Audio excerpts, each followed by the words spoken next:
I'm divorcing you because my mistress is pregnant with a son. You're a defective product for not bearing a son. So get out. Mistress? You can't mean that woman. Pointing at the woman next to her husband, Brian, the woman retorted with displeasure. Don't point at me. I'm Aurora. How rudely middle-aged of you. That's right. That's why I'm dumping you. Brian and Aurora sneered. I was dumbfounded. How can she openly admit to being a mistress? Normally, you'd hide such a thing. And to divorce because his mistress is pregnant? There's a limit to making selfish claims. Does he have any idea how much I've put up with? Well, divorce suits me fine. I have plenty of evidence, and he's admitted to the affair. I'll discard this husband for compensation. I'm going to bring him to the lowest of lows. Prepare yourself. I clenched my back teeth and headed to my room. My name is Serenity. I'm a 43-year-old housewife raising 4 daughters. My eldest, Luna, is 11 and in middle school. Stella, 9, is in elementary school and mostly takes care of herself. But the younger 2, 5-year-old twins, Mary and Lily, still need a lot of support. Still, I cherish being able to care for them now. It makes these precious days all the more enjoyable. You might think we have a happy family, but in reality, we don't. The in-laws I live with, Dominic and Hazel, are always complaining about me, and Brian is hardly ever home. Our marital and family relationships are as bad as they can get. Brian must be cheating with someone somewhere. Of course, I've hired someone to investigate Brian's conduct, but the girls need their father. With that in mind, divorce doesn't seem so simple. My resentment only grows. If it weren't for living with Dominic and Hazel, it might not have come to this. It's regrettable, but there was nothing to be done at the time. Brian and I met through a mutual acquaintance.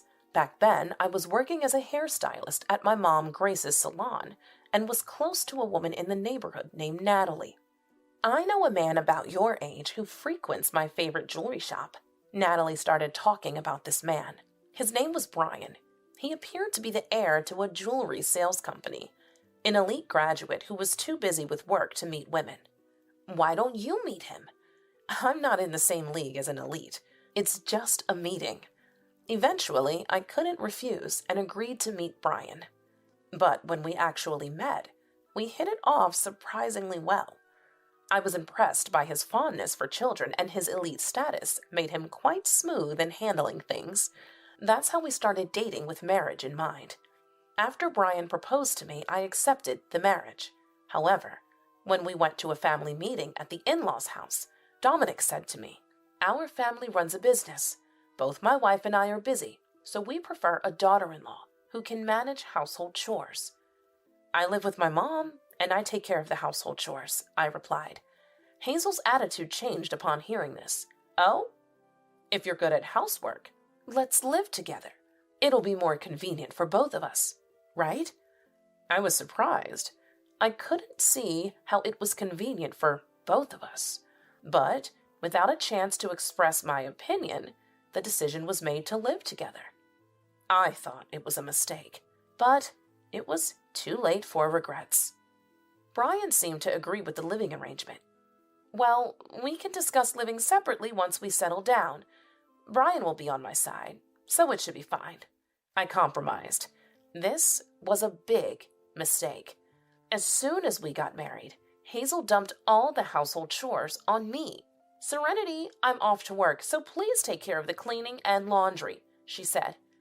"Yes," I replied. Hazel became an employee at Dominic's company, but it was only on paper. Essentially, she pushed the chores onto me and went out to enjoy herself. The atmosphere wasn't right to bring up living separately. I sighed in resignation. Still, I could endure being burdened with housework since Brian's income was good and I had become a housewife after marriage. Despite my complaints, I earnestly tackled the chores. However, one day, Dominic asked for a favor. "We're in a bind because a part-time employee took off. Could you help out at the store?" His company was a jewelry sales business involved in wholesale and also owning retail stores. He was essentially asking me to work as a salesperson. Though I had my grievances, I was living with Dominic. If I were to refuse, it would sour the atmosphere at home. Reluctantly, I accepted the job. That was my second big mistake. Dominic, encouraged by this success, frequently asked for my help at the company. I missed the chance to refuse and ended up doing whatever Dominic asked. Honestly, I was even considering divorce. Then, I discovered I was pregnant. When I shared this with Dominic and Hazel, they were overjoyed. "Wonderful, Serenity! You must prioritize your health now. No need for household or work chores." Yes, right. I must inform the relatives. Dominic began contacting relatives in a flurry. Watching him, Brian spoke to me. "Sorry, Dad and Mom are just excited." "No, it's okay. I'm happy they're happy." "That's good. Make sure to have a healthy baby." Brian's words were the most encouraging. From that day, my life changed drastically. Hazel took over the household chores. She had pushed on to me. Meanwhile, I was able to relax and rest. Dominic no longer asked me to help with work. This way, I can look forward to a calm delivery. Several months later, I gave birth to a healthy baby girl without any complications. However, when Dominic and Hazel came to see the baby, their faces fell with disappointment. Despite feeling anxious, I showed them my daughter. "Look, a healthy girl. We named her Luna." "Oh, that's a nice name," Hazel said, clearly disappointed. Dominic felt the same. "Well, having a sister will make a boy grow up strong. Make sure the next one is a boy," he said. "Yes," I replied, confused. After Dominic and Hazel left, I asked Brian about their strange behavior. Was something wrong with Dominic and them? "Probably because it's a girl," he guessed. "What do you mean?" As I pressed, Brian began to explain with a dejected look. His family had been running a company since his grandfather's time, and as it was a family business, there was a need for a male heir. Dominic and Hazel had been hoping for a boy, so my giving birth to a girl was a disappointment to them. "Well, make sure the next one is a boy," Brian said, looking dissatisfied. I was furious. Was he suggesting that a girl couldn't be a successor? That's not true. Girls can work too. In fact, for jewelry sales, a girl might even have an advantage. What's wrong with these people? I found myself wanting a divorce right away. But with Luna here, that wasn't an option. I'll endure at least until Luna is grown. After being discharged from the hospital, my life reverted to how it was before pregnancy. Every day, I was burdened with household and work duties, on top of taking care of Luna. Enduring the pain, I carried on with my life. Eventually, I became pregnant again, but once more, it was a girl. We named her Stella, but Dominic, Hazel, and even Brian showed little interest. Years passed, and I experienced my third pregnancy, which turned out to be twin girls. Predictably, Dominic, Hazel, and Brian showed no interest, even going as far to dump more household chores on me. Even after giving birth to the twins, Mary and Lily, the situation didn't change. I started seriously considering divorce. Then, Brian and I had a heated argument over educational policies. "She's just a girl, she'll be fine on her own." "Nowadays, girls also need to study with college in mind." "Huh? As long as a woman looks good, she can get married. She doesn't need to study." Brian and I argued like this every day. Naturally, our relationship progressively worsened. Eventually, Brian began to spend nights away from home. He must be having an affair, I thought, growing angry. Enduring this isn't good for my health. I visited a detective agency nearby and requested an investigation into Brian's behavior. It'll take a few weeks for the results. I better prepare for everything. I made up my mind. First, I would explain the situation to my daughters. Dad and Mom might not be able to get along anymore. Mary and Lily looked confused, but Luna and Stella seemed to understand. "I'm fine. I hate Dad anyway." "Yeah, Dad is always angry, so I don't like him either. It seems my daughters take after me. With this, I can find the right time to bring up divorce. I felt relieved. Then, one Sunday morning, someone visited early. Who could it be? As I wondered, Brian came in with a guest. Serenity, we need to talk. Brian had brought a young woman with him, who was smiling oddly, pleased with herself, and wore flashy makeup.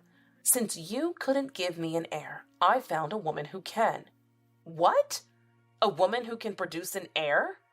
Isn't that cheating? Confused, Brian continued, stroking the woman's belly. Well, that's the situation. At that moment, I understood everything. Brian continued with a nasty grin. I'm divorcing you because my mistress is pregnant with a son. You're a defective product for not bearing a son. So get out. Mistress? You can't mean that woman.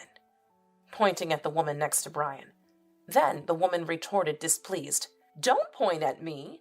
I'm Aurora. How rude of a middle-aged woman.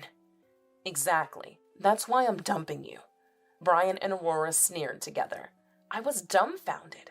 How can she openly admit to being a mistress? Normally, you'd hide such a thing. And to divorce because his mistress is pregnant? He should limit his selfishness. Does he have any idea how much I've tolerated? Well, divorce suits me fine. I have plenty of evidence, and he's admitted to the affair. I'll discard this husband for compensation. I'll make sure he hits rock bottom. Be prepared. I clenched my back teeth and headed to my room. There, I noticed my 4 daughters outside the room. Holding them close, I whispered. I couldn't make up with Dad. Don't cry, Mom. We're here for you. Luna comforted me. I hugged my 4 daughters tightly.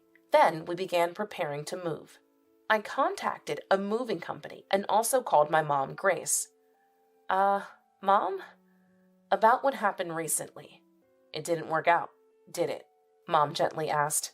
I had informed her when I requested the investigation.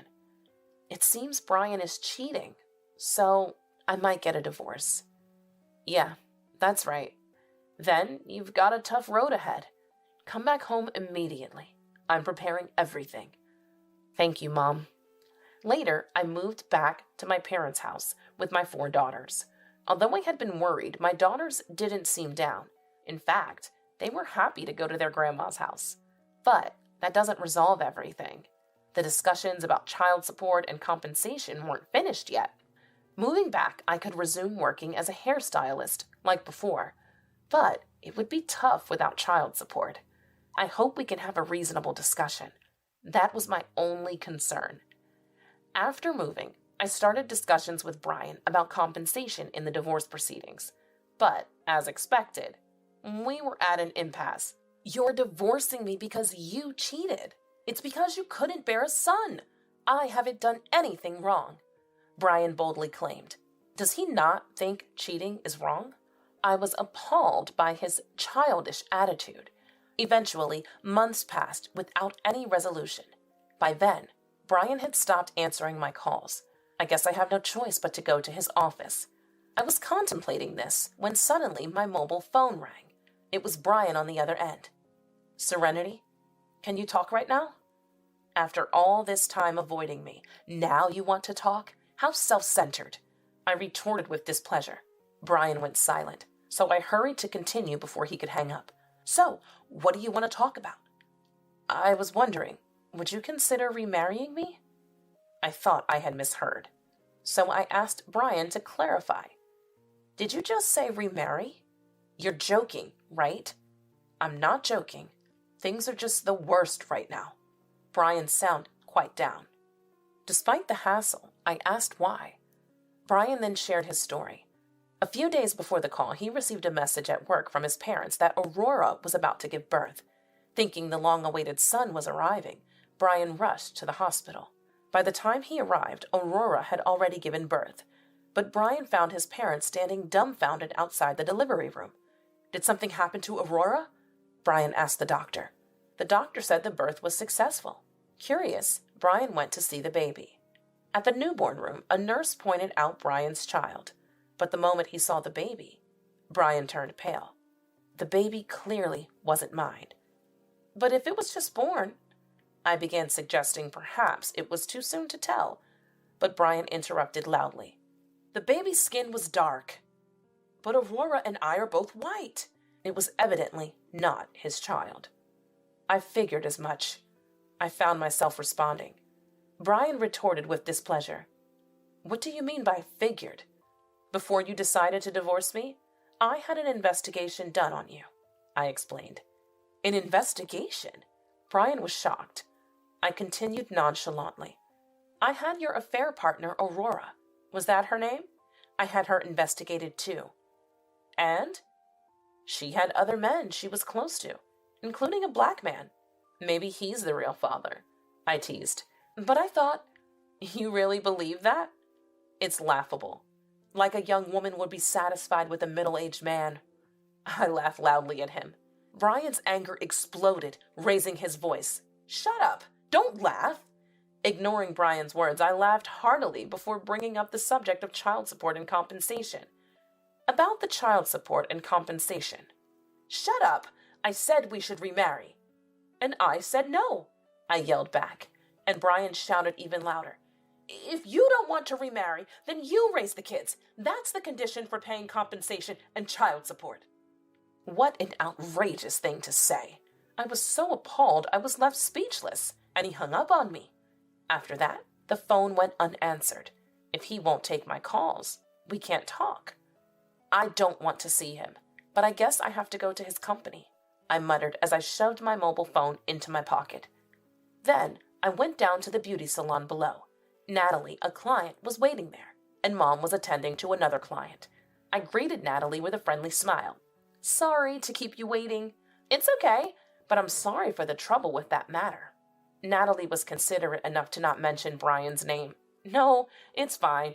We're just arguing about the compensation. Are you really okay? Natalie looked at me with concern. I faked a smile. He doesn't think he's done anything wrong, so he doesn't plan to apologize. That's tough. It would ignite a firestorm if it got out on the internet, but I don't plan to blow things up that much. I laughed as I responded. I noticed Mom's client eavesdropping. It's better than bad rumors spreading. I pretended not to notice and started my work. Eventually, Mom's client left while I was cutting Natalie's hair. Then Natalie spoke up. Serenity, about the client just now. Shouldn't you have asked her not to spread the word? It seemed Natalie also noticed the eavesdropping. If bad rumors spread, maybe they'll learn their lesson, I replied with a smile. Soon, Natalie's haircut was finished. I left the rest to Mom and retreated to the back. Then I tried calling Brian again, but he didn't answer. A few days later, on a day the beauty salon was closed, I went to Brian's company. However, Brian wasn't there. I was told he was at the store. Reluctantly, I headed to the store. As soon as I entered, I heard a familiar voice. Oh, what brings you here? Looking up, I saw Hazel standing at the counter. It's been a while. How vulgar of you to barge in here. Despite her bold words, Hazel seemed somewhat emaciated, likely affected by the revelation that Aurora's child wasn't Brian's. I addressed Hazel with a disdainful smile. Can't help it. He's been avoiding me. What did you say? I just want to be compensated. How do you plan to take responsibility? My words caused a stir among the customers in the store. Hazel, sensing the situation, began to panic suddenly. Please, not here. Stop this. But it's all about settling with money, right? That's better, isn't it? I said this exaggeratedly, causing quite a commotion around us. Unable to bear it, Hazel grabbed my hand and led me to the back of the store where Brian was working. Hazel addressed him. Brian, you have a visitor. Brian looked up, and our eyes met. Serenity? Since you've been ignoring me, I had to come to you. No, I wasn't ignoring you. It's just that... Brian became flustered. I told him, laughing. What about the child support and compensation? That is, well, you can pay, right, Mr. Future President? I said this sarcastically. Brian finally seemed to give in. All right, I'll pay. Just stop. This way, the discussion about child support and compensation finally began. However, this wasn't really a discussion. The details of the compensation had already been decided. It was just a matter of Brian agreeing and signing. He had been avoiding this because he was fixated on remarrying me. My visit was also to firmly reject any talk of remarriage. I watched Brian sign with a mocking smile. After leaving the store, I was approached by Aurora. She was wearing miserable clothes, a far cry from her appearance that day. "Long time no see. What happened to you? You look terrible." I said this mockingly, and Aurora scowled. "It's your fault because you wouldn't take the child." Aurora was kicked out by Brian because I refused to take her child, and she was blaming me. She didn't seem to understand the concept of reaping what you sow. However, this meant I would be criticized, so I diverted Aurora's attention. "Don't complain to me. Ask Brian for child support." "But Brian is angry that my child isn't his." Aurora looked down. I smirked unpleasantly. "I'm sure he'll listen now. He was in a good mood since he listened to me." Of course, that was a lie. However, if Aurora entered the store, an argument was bound to happen. But then it would seem as if, following our previous interaction, a disturbance had occurred. Brian's company's reputation could be destroyed in an instant.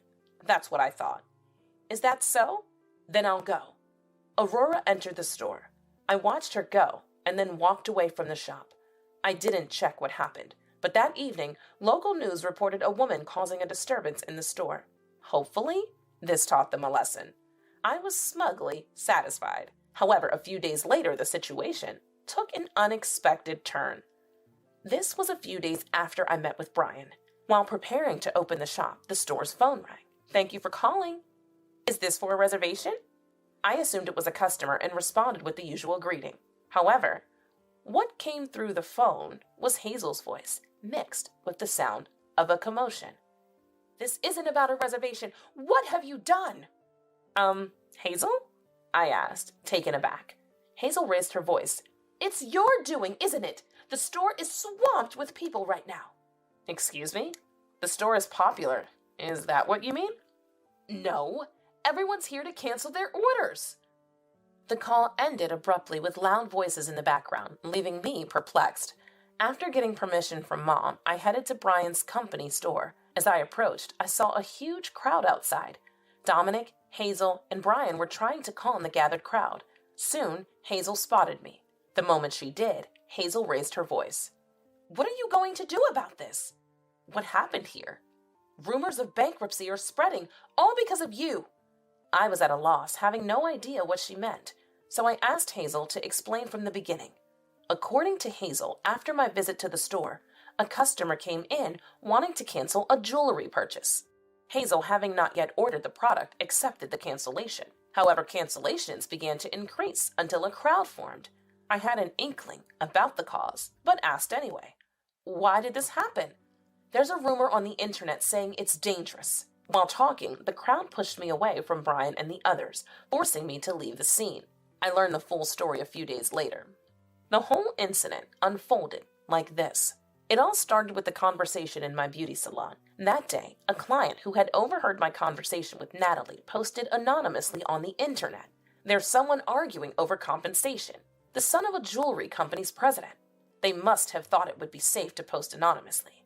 Actually, that alone wasn't the problem. But a few days later, Hazel and I ended up arguing in the store. Someone who saw that posted similarly online. There's a commotion at a certain jewelry shop. They're talking about compensation. Then the news about Aurora topped it off, making it easy to identify the company and store, leading to rumors that the store was in danger. This turned into bankruptcy rumors, causing customers to rush for cancellations, similar to a bank run during a financial crisis. Consequently, the company went bankrupt, leaving Dominic, Hazel, and Brian in debt. Now they're living on part-time jobs, leaving me worried about receiving child support and compensation. I should have taken the child support and compensation in one go, I occasionally thought, but living quietly and happily with my 4 daughters is fulfilling enough. My daughters are more important than money, without a doubt. It's like a dream come true, a $300 million inheritance and our own company. When the employees saw my sister-in-law Mary celebrating my father's inheritance, they began to whisper to each other, The employees were ecstatic, and Mary said triumphantly, "Please be quiet. This is the point which my husband will inherit the company and $3 million." Hearing this, one of the employees began laughing uncontrollably. "What's the deal?" Sitting beside his perplexed wife, my elder brother was reading the will from the lawyer. My brother's face turned pale as he read. "Look at this." When my brother showed her the will, she screamed. Lucy is my name. I'm 29 years old and work for my father's business. When he was young, my father had the foresight to start a business from the ground up. It's since grown to a modest-sized enterprise with many employees. Of course, soon after launching the business, he incurred debt, and even as a small child, I could imagine how difficult it must have been for my father. Even after the company grew, I wanted to help my mother, who mostly did clerical back-office work. My parents encouraged me to attend college and pursue a career of my choosing, but my dream was to work for the company that my father had worked so hard to build. That was the first thing that came to mind when I was considering my career path after graduating from high school. Bob, a veteran employee, was the first person to mentor me when I joined my father's company. Bob patiently taught me the fundamentals of business without looking at me through the lens of being the president's daughter. I was able to learn more about the company thanks to Bob. On the other hand, my brother Tom, who's just 2 years older, went to college to study management. From a young age, he was proud to tell his college friends that his father was running a business and that he would eventually take over the business. Tom's friends would ask, "What are your plans after you graduate from college, Tom? Don't you have to look for work?" "I don't need to look for work because I'll be working for my father's company. I'll eventually be the company's president, so I'll take my time gaining management experience until then." "So you're going to be the next president of the company? Then your life will be safe and secure. I'm jealous of you." One of Tom's friends remarked, "Tom, you have a younger sister as well. Isn't there going to be a fight over who's the successor?" "Younger sister? I do, but she's a high school graduate and a simple person." "That's something you say a lot." "She appears to be doing some behind-the-scenes work for the company. If I become president, I'll keep her on as long as she listens to me." My brother was blowing money and fooling around under the guise of gaining experience as a business manager. He knew that if he behaved well, his friends would flock to him. There was no end to the number of women who wanted to date him because of his position as the company's next president. My brother chose the most flamboyant and attractive woman to marry. Mary was her name. After a lavish wedding, my brother and Mary went on a honeymoon abroad, built a mansion, and began their married life together. This was all done, according to him, to obtain the status of company president. Mary appeared to be content with her life with Tom, who listened to her every wish and allowed her to enjoy all of life's luxuries. I'm sure she wouldn't be interested in a life like mine, one where I work alongside my mother as a humble backstage employee in my father's company. "Lucy, you don't look like the CEO's daughter, do you?" she asked. "You don't appear to be the daughter of the company's president." Mary would often look at me and laugh whenever we met at family gatherings.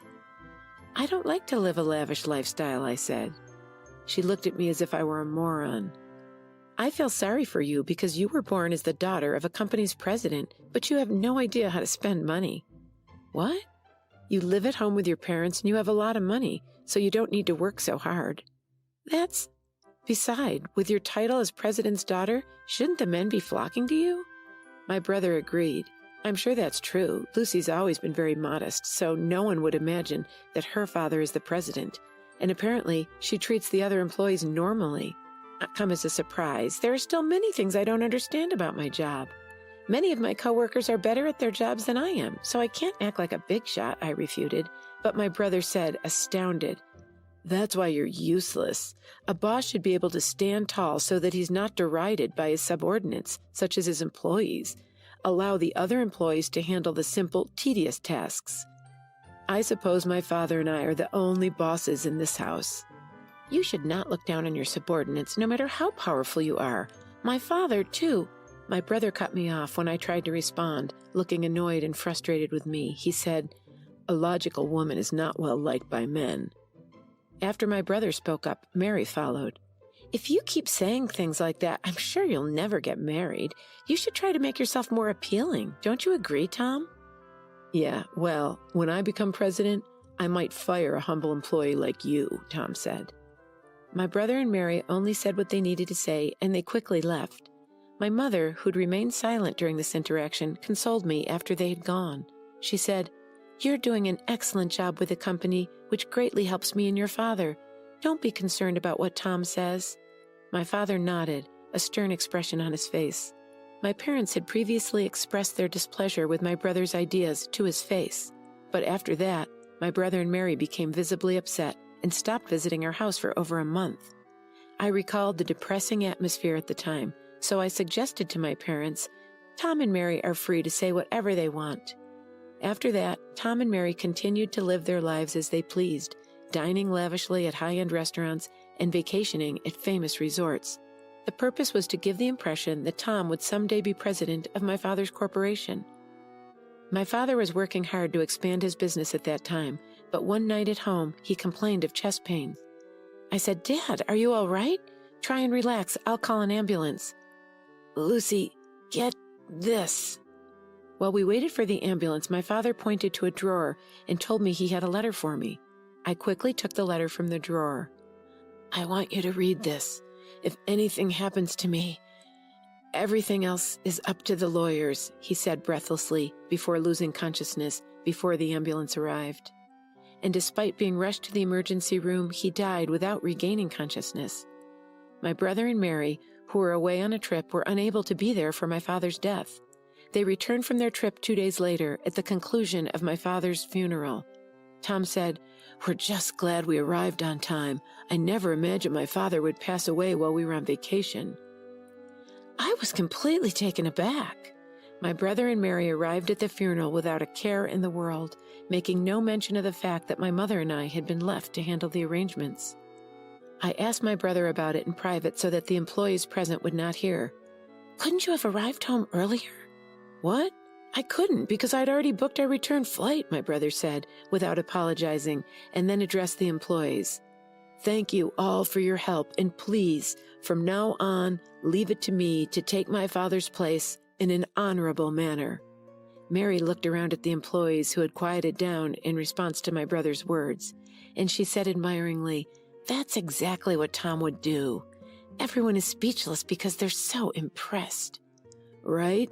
It's only natural given my dignity." Pridefully, my brother asked, "Lucy, isn't the ceremony just about to start? Please hurry and show us the way." I was irritated by my brother's late appearance and his arrogance, but I led him, Mary, and the employees to the meal ceremony party table. My brother continued to act arrogantly as we ate. "Isn't the quality of this food questionable, Lucy? This will degrade our father's standing as president." Mother and I already discussed it, and we came to an agreement on the food. Besides, I don't want you telling me what to do.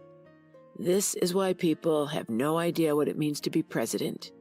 He gave orders not only to me, but also to the other employees.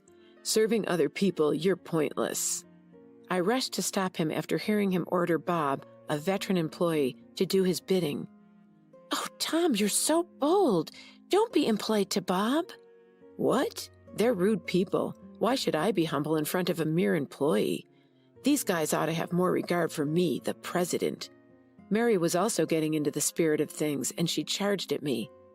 "That's right. Stop talking down to Tom, the company's president, Lucy. If you continue to disobey him, he'll fire you. He has the authority." A man appeared just as my brother and his wife were blustering on. He said, "Please, excuse my interruption. Your father asked me to look after his inheritance."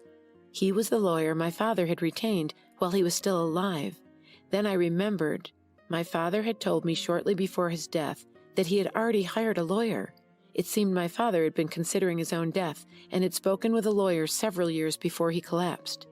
My brother and Mary's eyes lit up when the lawyer mentioned inheritance. They gladly welcomed the lawyer into their room. Tom said, "Thank you for attending. The sooner we complete this task, the better. Come on in." But as he spoke with the lawyer, Tom began to sob. "Wasn't my father's inheritance worth $300 million? When Mary heard this, she squealed with delight. $300 million? That much money in a company that belongs to us is a dream come true. When the employees heard this, they began to whisper.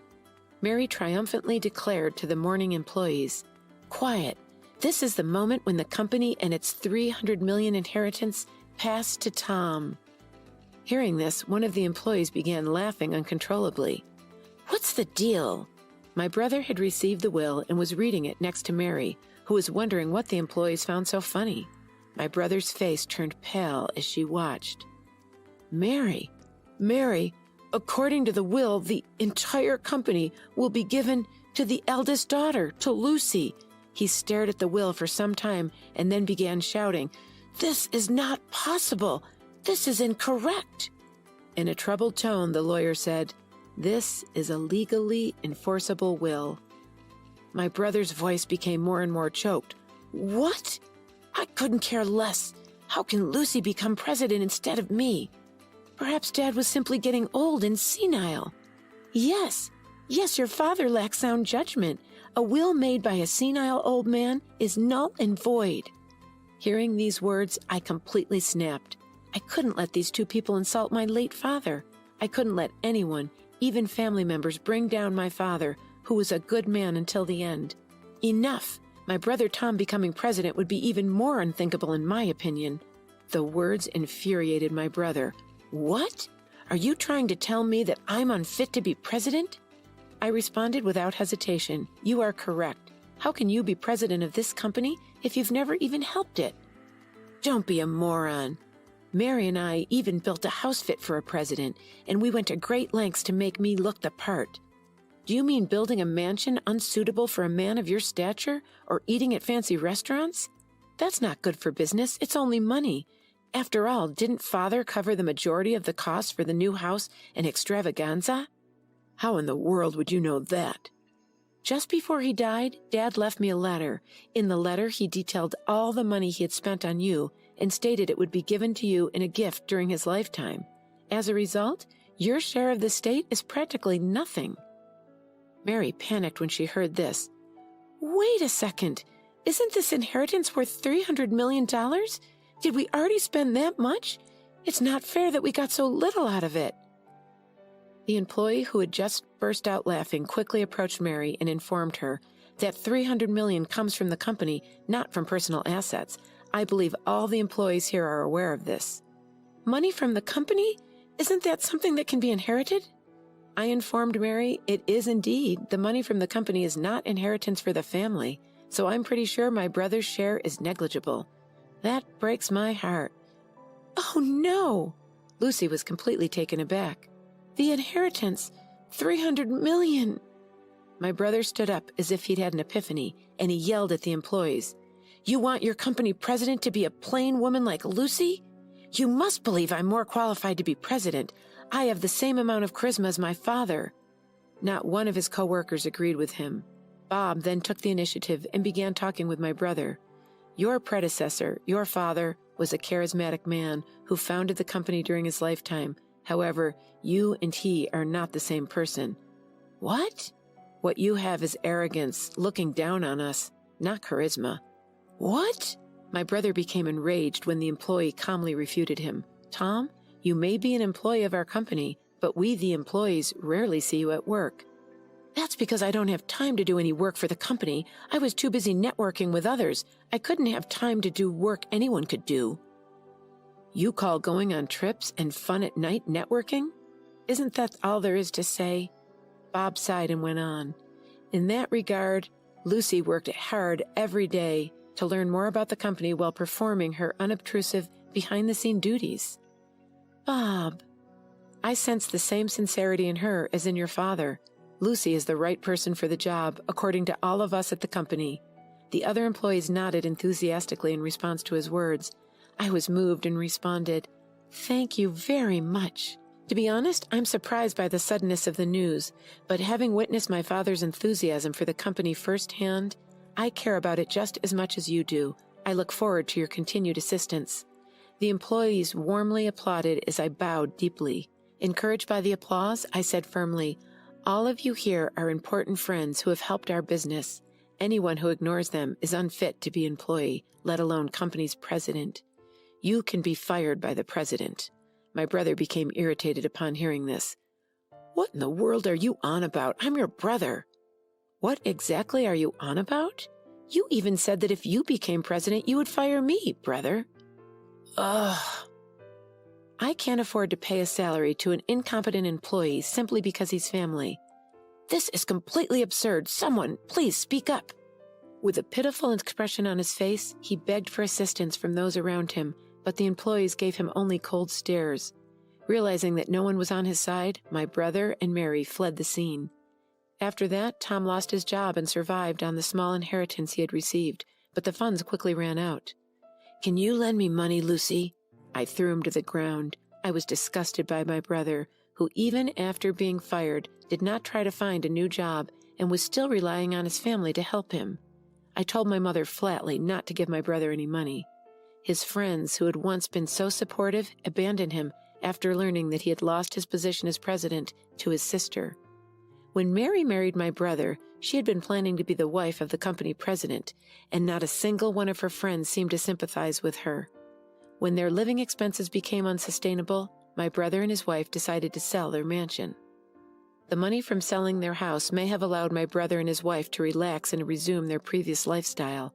However, without any income, my brother and his wife's savings quickly ran out.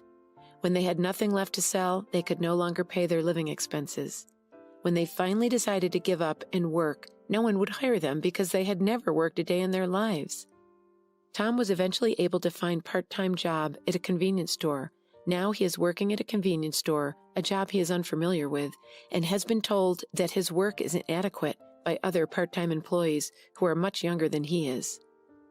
Mary, too, can no longer be a full-time housewife like she used to be. She has joined the part-time housewives she used to mock, and she now works as a cashier at a supermarket from morning to night for a low monthly salary. I, on the other hand, am using what I've learned from my behind-the-scenes work to help the company. Bob and the other employees have been working with me, and the company has been steadily growing. My brother's case may have actually strengthened employee unity. I vowed to continue working with my mother to grow the business in order to bring more joy to my Father in heaven. My name is Kim. I'm 45 years old and have become a health geek as I've started to feel back pain when I get up from bed, so I've been trying my best to run and eat healthy. Come to think of it, for the past few years, I've made only one wish when I pay a visit to a shrine on New Year's Day. May I stay healthy. In the past, I used to make a wish like, may I get along with the boy in the next class. I can feel my age from even the most humble of places. Today, I would like to talk about the time before I became a health geek. I hope you'll listen to it. Let me take you back 10 years ago. I was 35 years old, as cute as an idol, and everyone would look at me when I walked down the street. I'm sorry, that's a lie. I wish I looked like that back then. During that time back then, I quit the company I was working for and was guarding my home as best as I could. My brother, Scott, who is 2 years older than me, said to me, "I'm going to get married," and brought a beautiful woman to our house. I was really impressed by her captivating beauty. It's like she was shining. She was wearing heavy makeup and fake eyelashes. Fake eyelashes were made to make the eyes look bigger, but there were also glitter on the tips of her lashes. Her lips were glistening with gloss. To be honest, I was worried that she might catch a fly or something. Her hair was loosely curled, which gave it just the right amount of loose texture, and her nails were so finely designed that one could tell at a glance that they had been done at a salon.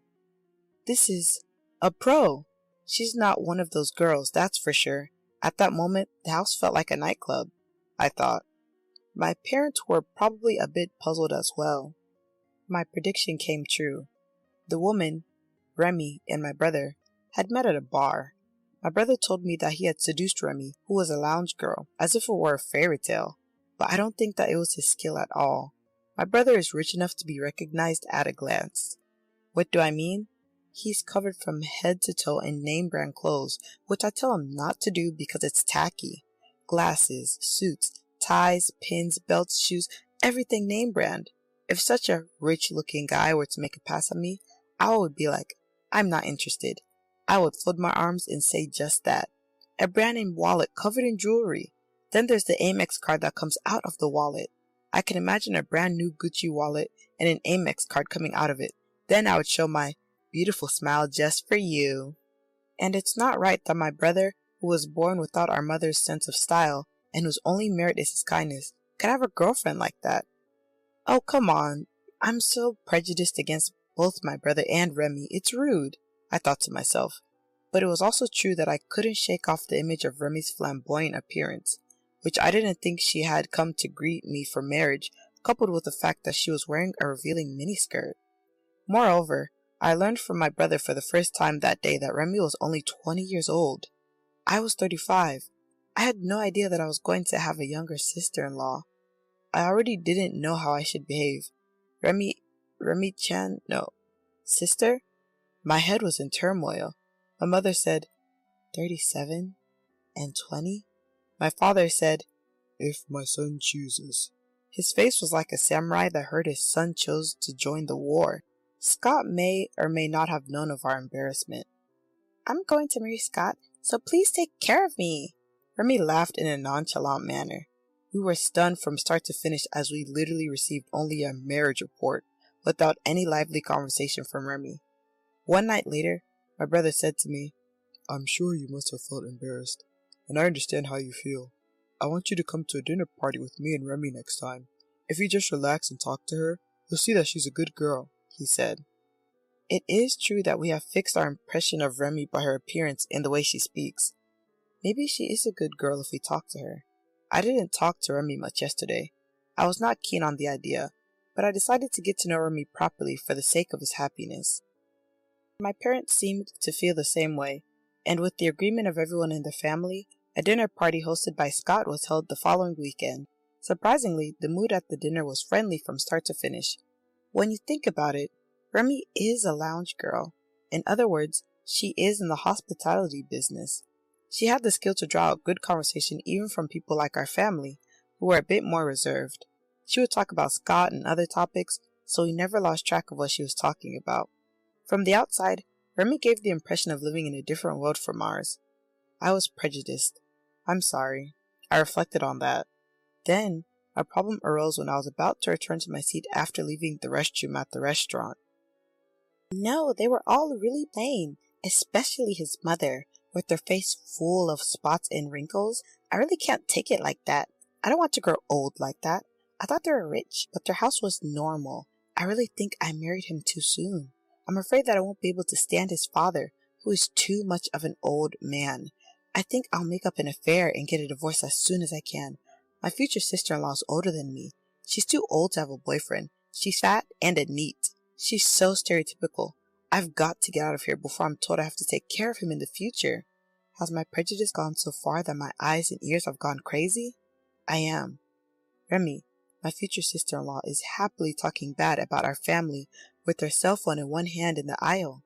Because of that, I couldn't go back to my seat. What should I do? What are you talking about? Should I say that?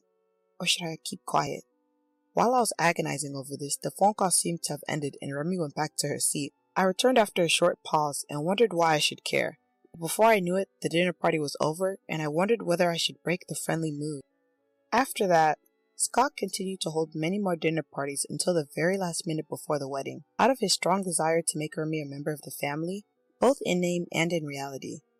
Our parents began to enjoy them. Remy's reputation skyrocketed. Everyone was surprised, and the atmosphere among the family members toward her was great. I didn't record Remy's phone call. I didn't even hear the other person's voice.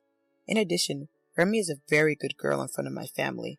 Her acting is so good, I probably would have believed her if she told me that phone call was a misunderstanding or a mishearing.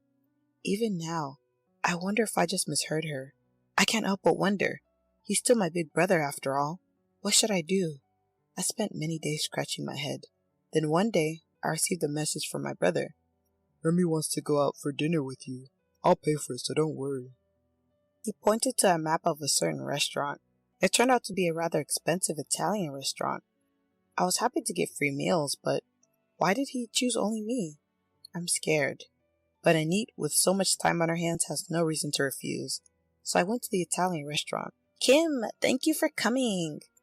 I honestly did not feel bad when Remy recognized me and welcomed me with great joy. I always thought that she was very good at making people happy. I thought I must have misheard her on the phone. However, as the meal progressed, I gradually began to feel uneasy. Kim, it's been quite a while, but You heard my phone call, didn't you? Yes?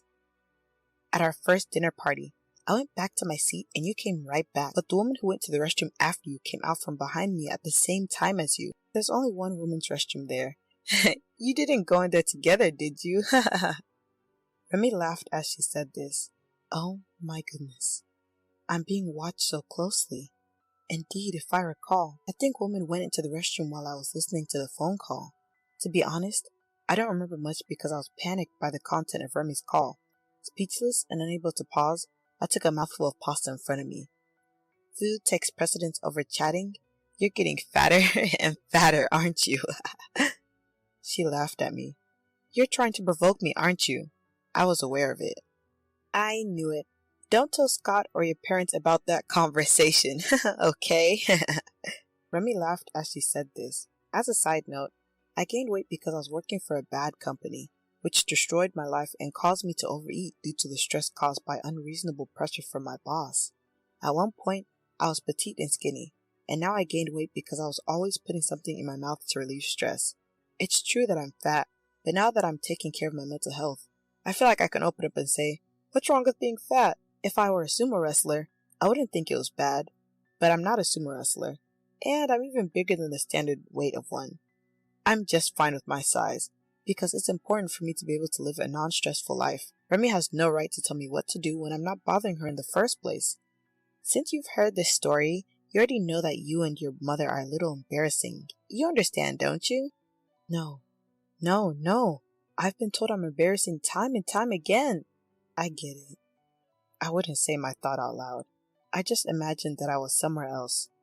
I can't tell your mother-in-law not to come to the ceremony, but... Kim, you're honestly my sister. You don't have to go. It's hard to move when you're fat, isn't it? I'll send you a wedding invitation as a formality, but I'd rather you not attend the wedding because you have other plans. Oh, and don't worry. I'll get your congratulatory gift. $1,500? I should even get more from you than that. Do you really think Anit has such important plans that she has to cancel attending her brother's wedding? There's no such thing as too fat to move when I've come all the way to this restaurant. I calmed down the desire to plunge my clenched fist into Remy's face. I understand. I'll be absent as you wish. I don't care about anything. And with that, I left the restaurant. When I got home, I told my mother, I'm not going to Scott's wedding, I said, and my mother replied, What's the matter with you all of a sudden? My mother panicked, and my father said, What's going on? My father wondered. Remy told me that she'll take the congratulatory gift of $1,500 from me and ask me not to come to the wedding. Fat people are embarrassing.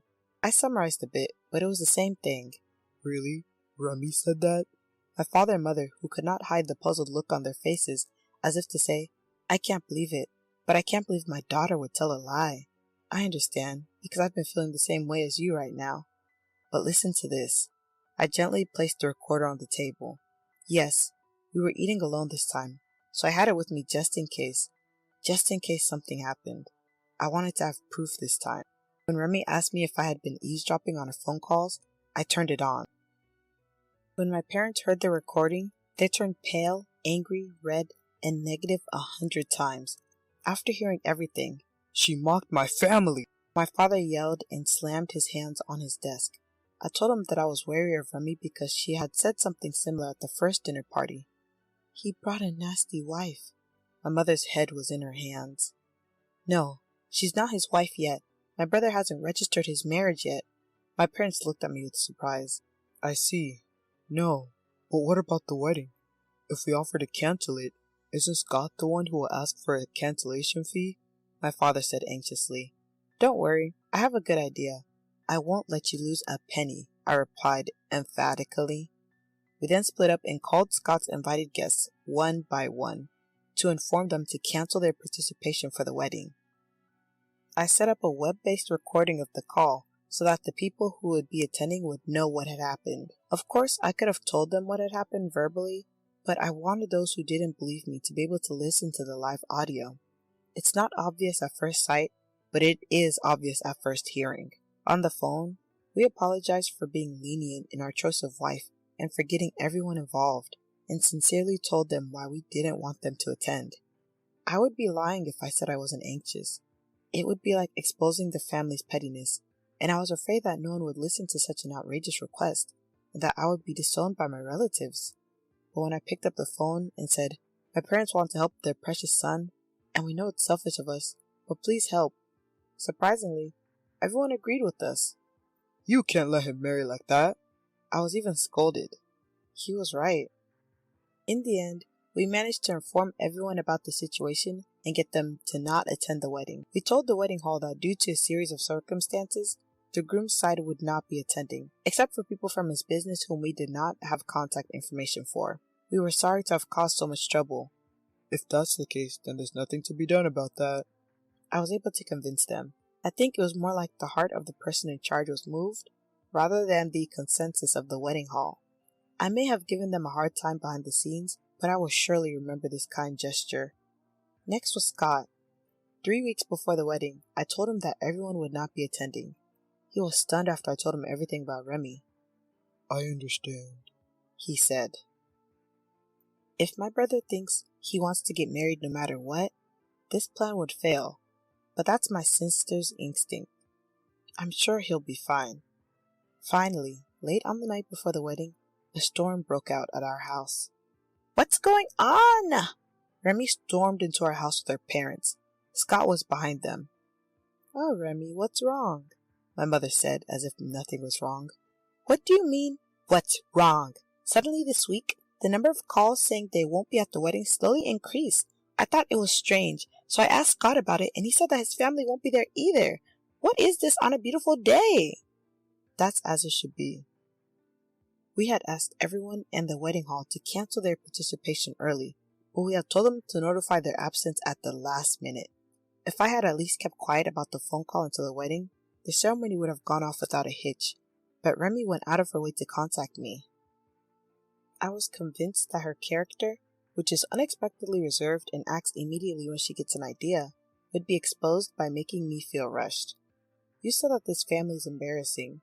He didn't want his parents to come to the ceremony either. I just told it like it is, and all the relatives decided not to go, okay?" "Don't lie to me. How could you try to ruin such an important day with a lie? The number of attendees is less than half. What are you going to do about it?" Remy's father and mother were half crazy.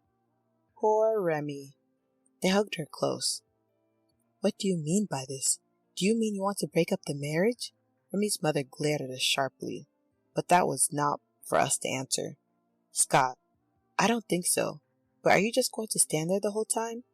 I asked him, but he looked as if he didn't know what he should do. What do you want to do? The most important thing to remember is that you are the one who has to decide what to do. Do you want to get married?" At my words, my father said, "I don't approve," he said, but I restrained him. It was important to let Scott give his own answer so that he would have no regrets. This is the woman he vowed to marry. This is her true nature. She's an evil woman. I can understand why it would be hard to believe right away, but my brother is not a man without judgment. I believed in him. I loved Remy, and I really wanted to marry her. You see, Scott's also saying this, so you freaks should look at the situation properly. Remy, thinking she had my brother's words behind her and perhaps loosening up, unintentionally called us "you freaks." My brother seemed to have noticed the change and laughed sadly. "Oh, wow. I'm really not a good judge of character. I've never been in love, so when I thought I was going to marry a beautiful girl, I got all excited." That's because you have a track record of being unattractive for your entire life, but you keep your expectations too high. Look in the mirror of reality. That's right. The blood of unattractiveness runs in my family from the generation of my great-grandfathers who passed away. This family has been unpopular for generations. You too should be proud to be unpopular. Hey, I was never unpopular. Mom, don't lie to us. My parents and I were torturing Scott. He laughed. I'm glad I had a good relationship. Even if it was only for a while, I've made up my mind. I'm not going to get married. At that moment, my parents' expressions brightened, and I gave them a high five. Wait, what's going on? You can't just decide on your own and then yell and scream about it with your family. Remy shouted angrily. That's right. The wedding is tomorrow. Please take this more seriously. What is this family embarrassment you've been talking about? It was Remy's mother who asked me that. Finally, this question came. It was like a gut punch. Well, if she hadn't come to me, I would have just told her myself someday, but it's more likely to resonate with the other person if she is interested and asks me. If I tried to force them to listen, they would just ignore me. Why, thank you for asking. Let me show you why the wedding is cancelled. I played back the audio. Remy's parents' faces gradually turned pale as they listened to the audio. This is why. But Remy was strangely calm. I've heard her say many things about our family in addition to this recording. That's why I was the only one called on this day. And the fact that she herself mentioned it in the audio as the reason why she wanted to see me is the best proof of that. To my words, Remy said, "It's fake." And Remy's parents shook their heads. I'm sorry. My child is entirely to blame. It was Remy's father who spoke up first. I was trying to raise her in a carefree way, but it seems I gave her too much freedom. I'm sorry for causing you trouble. Seeing the father bowing deeply. What? Remy was upset. Wait a minute, Dad! Why are you apologizing? You apologize too. Without a pause, it was Remy's mother who raised her voice. I had no idea that you had become such an insultingly rude girl.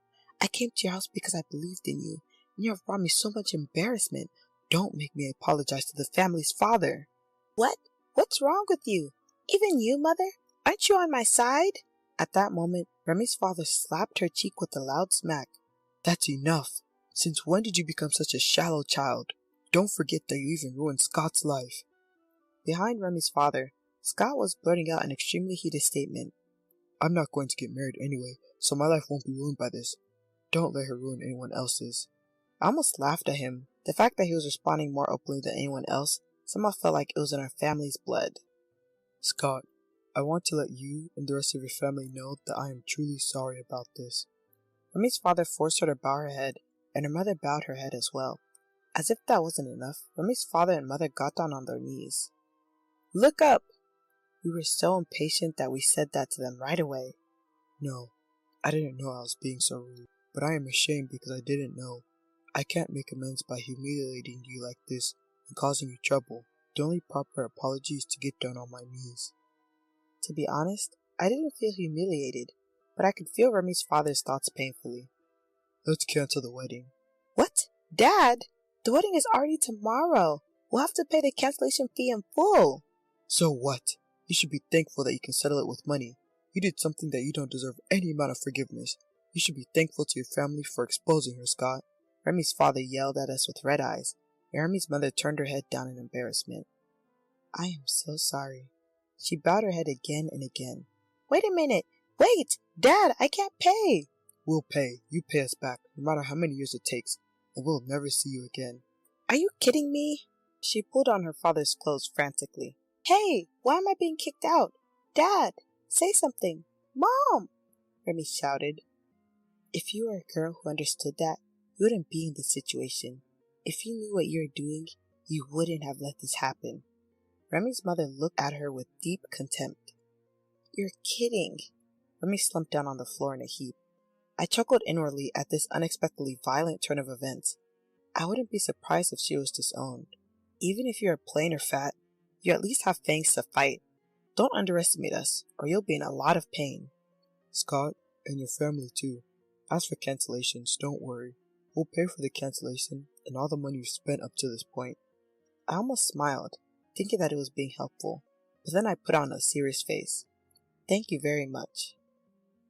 I bowed my head. My parents' faces were also flustered, so I tried not to say, Yay! I couldn't understand what they were trying to say. Scott, taking advantage of the fact that Remy and her family could not see him, expressed his joy with a small amazing without making a sound. I know how you feel, but you're the only one who didn't do anything, so calm down a little, I thought to myself. After that, less than a month after the cancellation of the ceremony, Remy's parents gave us $22,000 as a consolation payment, which was the sum of the money spent up to this point, including the betrothal money, in addition to the confectionery money and the cancellation fee. As for the fee, Remy's parents said it would be very difficult if we had to go to court, and we would have to pay the court costs, so Remy's father told me that he would give the price he asked for. We were honestly troubled by the price, but we thought it should be a reasonable amount, so we offered an average amount in the market. However, what Remy's father actually gave us was the amount we had specified plus 11,000. To be honest, I don't know if we would have received this amount even if we had gone to court.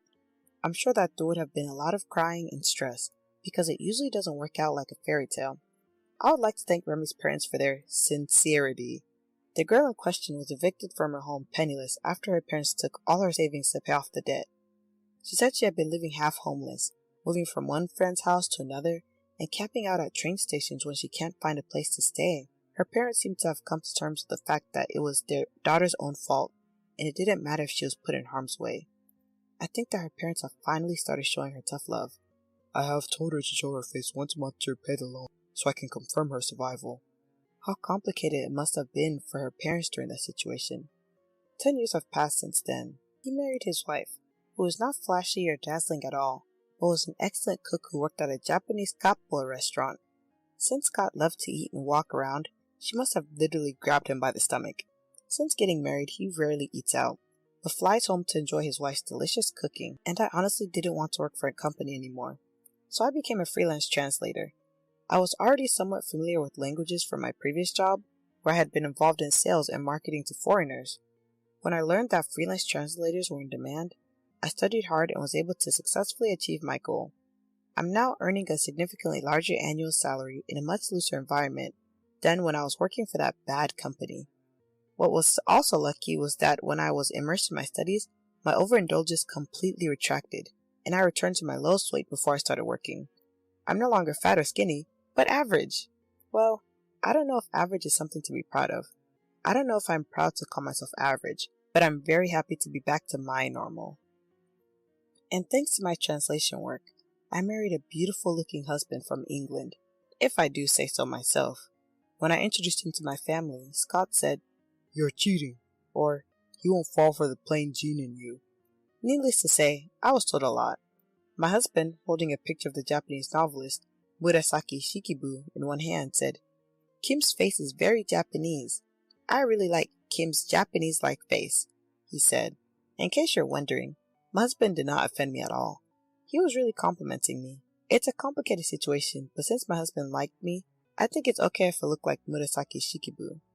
My daughter is now 4 years old, and although we live in a strange house where English and Japanese are mixed together, it is a very lively and happy life. Speaking of worries, my daughter's bedtime reading is a picture book of the Tale of Genji, one of Murasaki's novels. I thought, how can she sleep with this? I wondered if this would help her sleep, but surprisingly, she seems to like it, and today she fell asleep peacefully. Come on, what's with that attitude? You could at least cooperate for the New Year's celebration. Don't you think it's embarrassing that we're the only ones without any family around while everyone else's relatives are here? I was too consumed with unbearable pain to listen to what my husband was saying. Oh, wait a second, my stomach hurts really bad right now. I tried to get the point across, but my husband was not listening. What? You're probably faking it. You really are a coward. Please, it really hurts. If I have to go to the hospital, I won't be able to take care of our daughter. Come home now. Seriously, cut it out. I'm telling you not to embarrass me in front of the relatives. Don't embarrass me, just suck it up if your stomach hurts. My husband yelled and then hung up the phone. Exhausted from dealing with him, I sank into a chair only to feel a growing wetness in my lower body. Oh no, my water just broke. I tried to move but was paralyzed by increasing pain. I have to deal with the water breaking, but what about my daughter? I was pondering this when my daughter walked into the room concerned. What's wrong, Mom?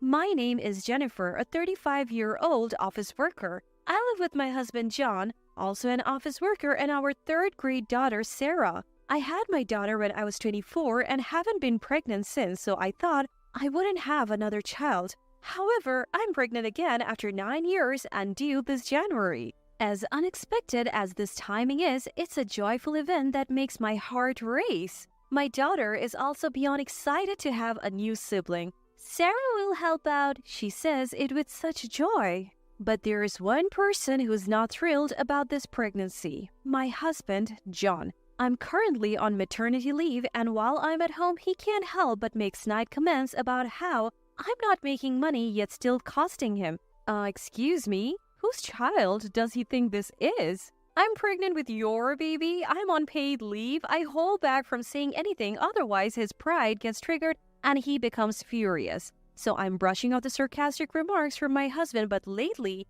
my daughter has been stepping in to respond in my place. Taking after someone, my daughter is quite the eloquent speaker, and my husband is being out-talked by our 9-year-old daughter. Mom's taking time off to have a baby, she says. Dad, you have no idea how hard childbirth is. You should be supporting her. Mom has been doing housework even while pregnant. Why can't you say such terrible things to Mom, Dad? Whenever she hits him with logic, he flushes red and retreats to his room. Thanks to her, I have been spared from John's nagging, which has been a relief. Sarah has even been reading books on pregnancy and childbirth, educating herself on the topic. I am so proud of how smart she's becoming. Still, it feels wrong to let our daughter witness our marital disputes. Of course, she would prefer if her parents got along. While I'm glad she's on my side, I can't shake off the guilt about John, who's usually out working, so I make sure to at least do all the housework flawlessly. In the midst of all this, an incident that would spark major tension arose. My husband loves his family home. He goes back for Thanksgiving and New Year's celebrations and pretty much any other occasion. I would be fine if he went alone, but he always insists I come along. It's your duty as my wife. Don't embarrass me. The whole family is there. He would say stuff like this, dismissing my feelings and drag me along. It's a 6-hour drive to his parents' house, so a day trip is out of the question. We have to stay overnight. His family has even said to me, we understand it's a lot, so just come for Thanksgiving and New Year's. But my husband would counter, Don't you care about my family? why do we have to go every time? Even your mom understands. And isn't it a bit too much? Even when I say this, he argues. It's where I grew up. Showing up with my wife and kids is how I honor my parents. Are you trying to get in the way of that? This kind of disagreement happened a lot. In fact, when our daughter was born, I had complications and fainted at his family home, ending up in the hospital. Even so, he insists we should go back for the next New Year's celebration. No matter what happens, I want to stay home this time, I plead. It's not like pregnancy is a sickness. There's no reason to worry, he says. You didn't end up in the hospital this time, right? So it's fine. So, are you using pregnancy as an excuse because you really just don't want to go? He keeps making these baffling statements. Riding in a car for 6 hours while pregnant is just out of the question. I would rather rest at home, especially given what happened last time. I was lucky I didn't have to be hospitalized. Please, listen to me. You're the only one I can rely on if anything happens. Can you just stay home for New Year's this year? Despite my plea, my husband only got angrier, his face turning red. You just don't want to go to my parents' house, do you? There's no reason to worry. You've been seeing the doctor regularly. I never said I didn't want to go. I'm genuinely concerned. Fine, then you talk to my family about it. With that, he started dialing his parents' house. He handed me the mobile phone. Reluctantly, I took the phone and William, John's brother, answered. William and his wife live with John's parents. In fact, I think it's unnecessary for us to make frequent visits when William and his family are already there. Hello, John. William, sorry, it's Jennifer? Oh, it's you, Jennifer. What's up? William, I'm sorry, but we would like to stay home for the New Year celebration. Our due date is around that time. Hearing that, William replied, I understand. Of course, that's fine. You're going through a lot right now. There is no need to make a special trip for family gatherings. His words, please take care of yourself, made me tear up. William continued with kind words. We should have been more considerate last time. I'm sorry. We should have stopped you from coming in the first place, considering your condition. No, it was my fault. Don't say that, Jennifer. You're the one who is going through the most. It's only natural for everyone to be considerate of you. Let us know if there's anything we can do to help. We are just as happy to have a new addition to the family, you know? What a great brother-in-law he is. I ended up venting about my husband. My husband insists on going back to his parents' house for the New Year's celebration. Even when I say I'm worried because the baby could arrive any moment, he dismisses me by saying it'll be fine since I'm not hospitalized. He even got angry with me, asking if I'm not interested in respecting his parents. Choking back tears as I explained to my brother-in-law, he asked, Can you put John on speaker? What's up, William? John, you're planning on taking Jennifer to your parents' house for the New Year's celebration, right? Yeah, I am, and yet Jennifer is being stubborn and doesn't want to go. Do you even understand why Jennifer doesn't want to go to your parents' house? Huh? It's probably because she finds it awkward at my parents' place, isn't it? She's just being selfish. My husband's rude remark angered my brother-in-law. Have you forgotten what happened last time? What will you do if the same thing happens again? When Jennifer collapsed and was hospitalized, we were genuinely worried. We were relieved that nothing serious happened. Do you think it's fine this time? Are you a doctor? The symptoms Jennifer was diagnosed with last time could be life-threatening for both her and the baby. How would you take responsibility if something happened to Jennifer or the baby? And you say it's okay to go, but that's a 6-hour drive. What if Jennifer suddenly falls ill and loses consciousness on the highway? How many minutes would it take for an ambulance to get there? Are you really thinking about Jennifer and the baby's safety? Even a child knows what's more important between a family visit and the birth of your child.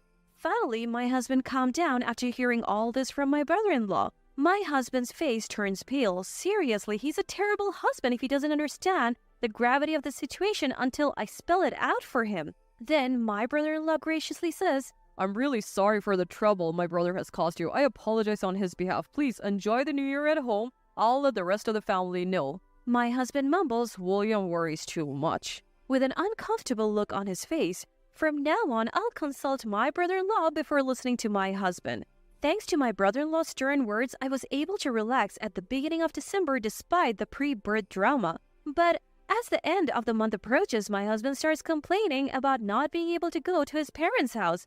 Finally, New Year's Eve arrives. I have finished cleaning the house and preparing for the New Year's celebration. I was relaxing with my daughter when my husband says, I need to buy something. I'll be back. And drives off around 3 p.m. And then night falls with no sign of him returning. I call him, but he doesn't answer. I have no choice but to eat dinner and watch the ball drop with my daughter. What on earth is going on? I wonder this in the back of my mind as we watch the countdown concert on TV and ring in a peaceful New Year's Eve with laughter. The next day, despite the new year arriving, he still hasn't returned in the morning. I wish he would at least get in touch. It's worrying when there is no news from him. Although there is no snow in our area, there's still a chance he could be in an accident. Feeling uneasy, my daughter and I nibble on the New Year's feast. After finishing our meal, I was relaxing when my husband called. It sounded chaotic in the background. Hey, you should come over too. Wait, what are you talking about? Where?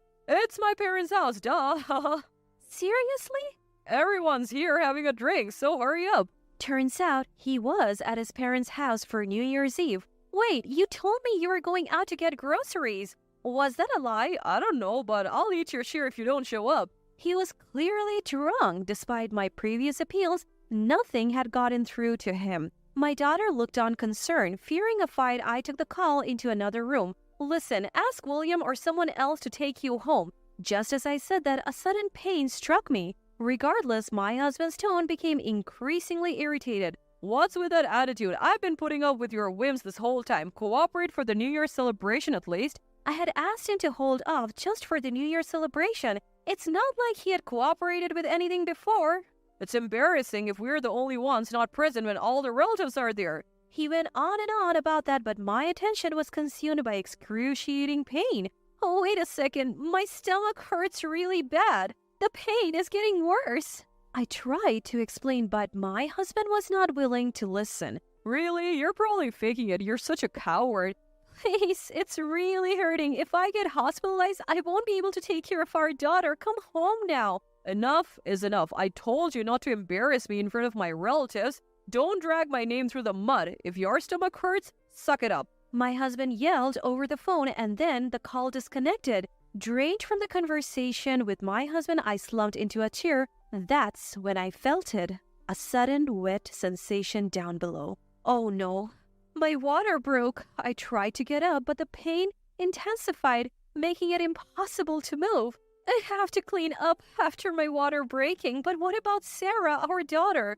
Fighting through the pain and lost in thought, Sarah walked into the room worried. Mom, where's Dad? Sorry, Sarah, can you come here first? What? Mom, what's wrong? Sarah, can you call an ambulance with this phone? Frozen by pain, all I could do was ask for her help. Sarah looked panicked, unsure of what to do. I realized I had never taught her how to call an emergency line. I had to tell her how to do it while I'm still conscious. Just then, Sarah said, I'm going to get the neighbor. and she dashed out of the house. After a minute, our neighbor arrived. Sarah knew she couldn't handle it and immediately called an adult for help. Jennifer, are you okay? I'm calling an ambulance right now. Our neighbor did just that, and in that moment, I was grateful for having such a supportive community. Sarah held my hand and rubbed my back until the ambulance arrived. During the ride, our neighbor contacted my parents. Finally, the ambulance got there. I gave birth later that day. The next day, both parents arrived at the hospital. It's a healthy baby boy born a bit early. Tried reaching out to my husband but couldn't get through. He never showed up. He finally comes on January 3rd, brought by my brother-in-law. Brother-in-law apologized to me even though it wasn't his fault. Sorry, we're late bringing my brother here, he says. He had his phone off since New Year's and didn't realize you were going through all this. Brother-in-law is apologizing while the person who should be apologizing is sulking beside him. Turns out my dad had been trying to call my husband's cell but couldn't get through, so he finally reached him on our home phone. William, I appreciate you coming, but I don't want to see my husband right now. I'm even considering divorce, I say. At this, my previously sullen husband looks up, eyes wide. What? You're getting too full of yourself. Who do you think you are talking about divorce? Brother-in-law is stunned. Hey, John, what are you saying? But my husband keeps insulting me. She's just being dramatic. She probably just wants us to worry about her. Just then, the door to the hospital room opens. What's going on here? It's my dad, Thomas. Oh, Thomas? My husband looks shaken at his arrival. Dad had just taken my daughter out for lunch. John, is this how you speak to my daughter regularly?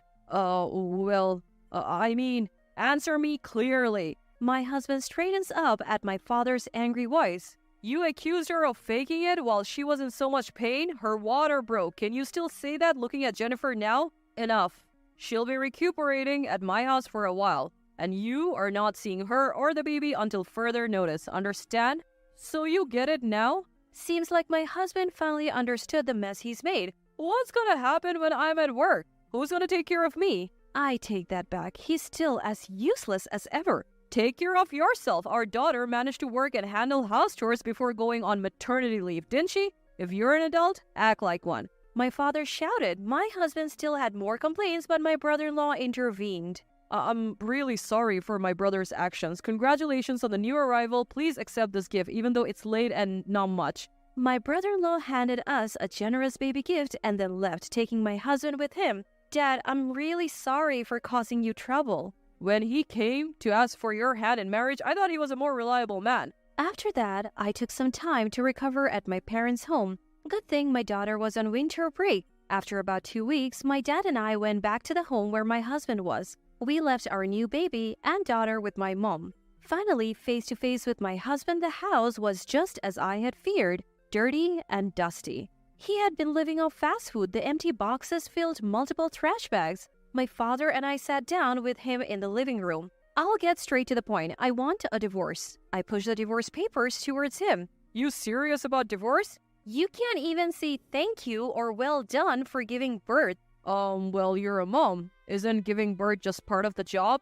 My husband spat out the words almost immediately after the conversation began. My father's face grew increasingly stern. My husband continued to spout nonsense. I just found out it's a boy. Well, then I don't want a divorce. I've always wanted a son. I'll raise him to be a baseball player. You know, Ichiro became a huge star practicing with his dad. I want to do that kind of stuff. I was so dumbfounded I couldn't even speak. What does he think his own children are? Ichiro's father never saw his son as a cash cow, unlike you. Unable to stand our silence any longer, the living room door burst open. I tried to wait until the right moment to intervene, but I can't stand this anymore. In came mother-in-law. My husband was shocked by her sudden entrance. John, get a grip. Who do you think enables you to go to work stress-free? Who's taking care of the kids instead of you? Who's cooking every day? Do you have any idea who keeps this household running? It's all thanks to Jennifer. In fact, this house falls apart when Jennifer gone for just 2 weeks. You're sorely lacking in gratitude. Realize how blessed you have been. No more troubling Jennifer. Divorce is the only option. Mother-in-law yelled and my husband cowered and finally signed the divorce papers. And so my divorce was finalized. Through my lawyer, I secured child support payments for both my daughter and son. As for my ex-husband, he was forcefully taken back to his parents' house and is now being put to work by his parents and brother-in-law. He's apparently complaining daily about wanting to escape. How ironic that a man who used to love going home is now saying the exact opposite. Meanwhile, I've successfully returned to work after maternity and parental leave. Thanks to my in-laws' consideration, I got to keep the house I had been living in with my ex-husband as part of the property settlement. I am genuinely grateful for the kindness of my in-laws who didn't want to make my daughter feel lonely by transferring schools. As for my daughter, she has had enough of her dad and promptly refused to see him after the divorce. I have no intention of letting my son see him either. I'll let his family work on straightening out his twisted personality. If the day ever comes when he changes his ways and the kids want to see him, I might consider it, but the day might never come. No matter what, I'm committed to raising my children to be responsible individuals. I'll continue to work hard every day, all for you, my precious ones. I got rid of all of your stuff because you decided to go home without telling me. When I returned from caring for my mother back home, these shocking words were thrown at me by my husband. A quick look around the house confirmed that none of my personal belongings were anywhere in sight. Why would you do such a thing? You left me here all alone to go back home. It's your fault for not listening to me.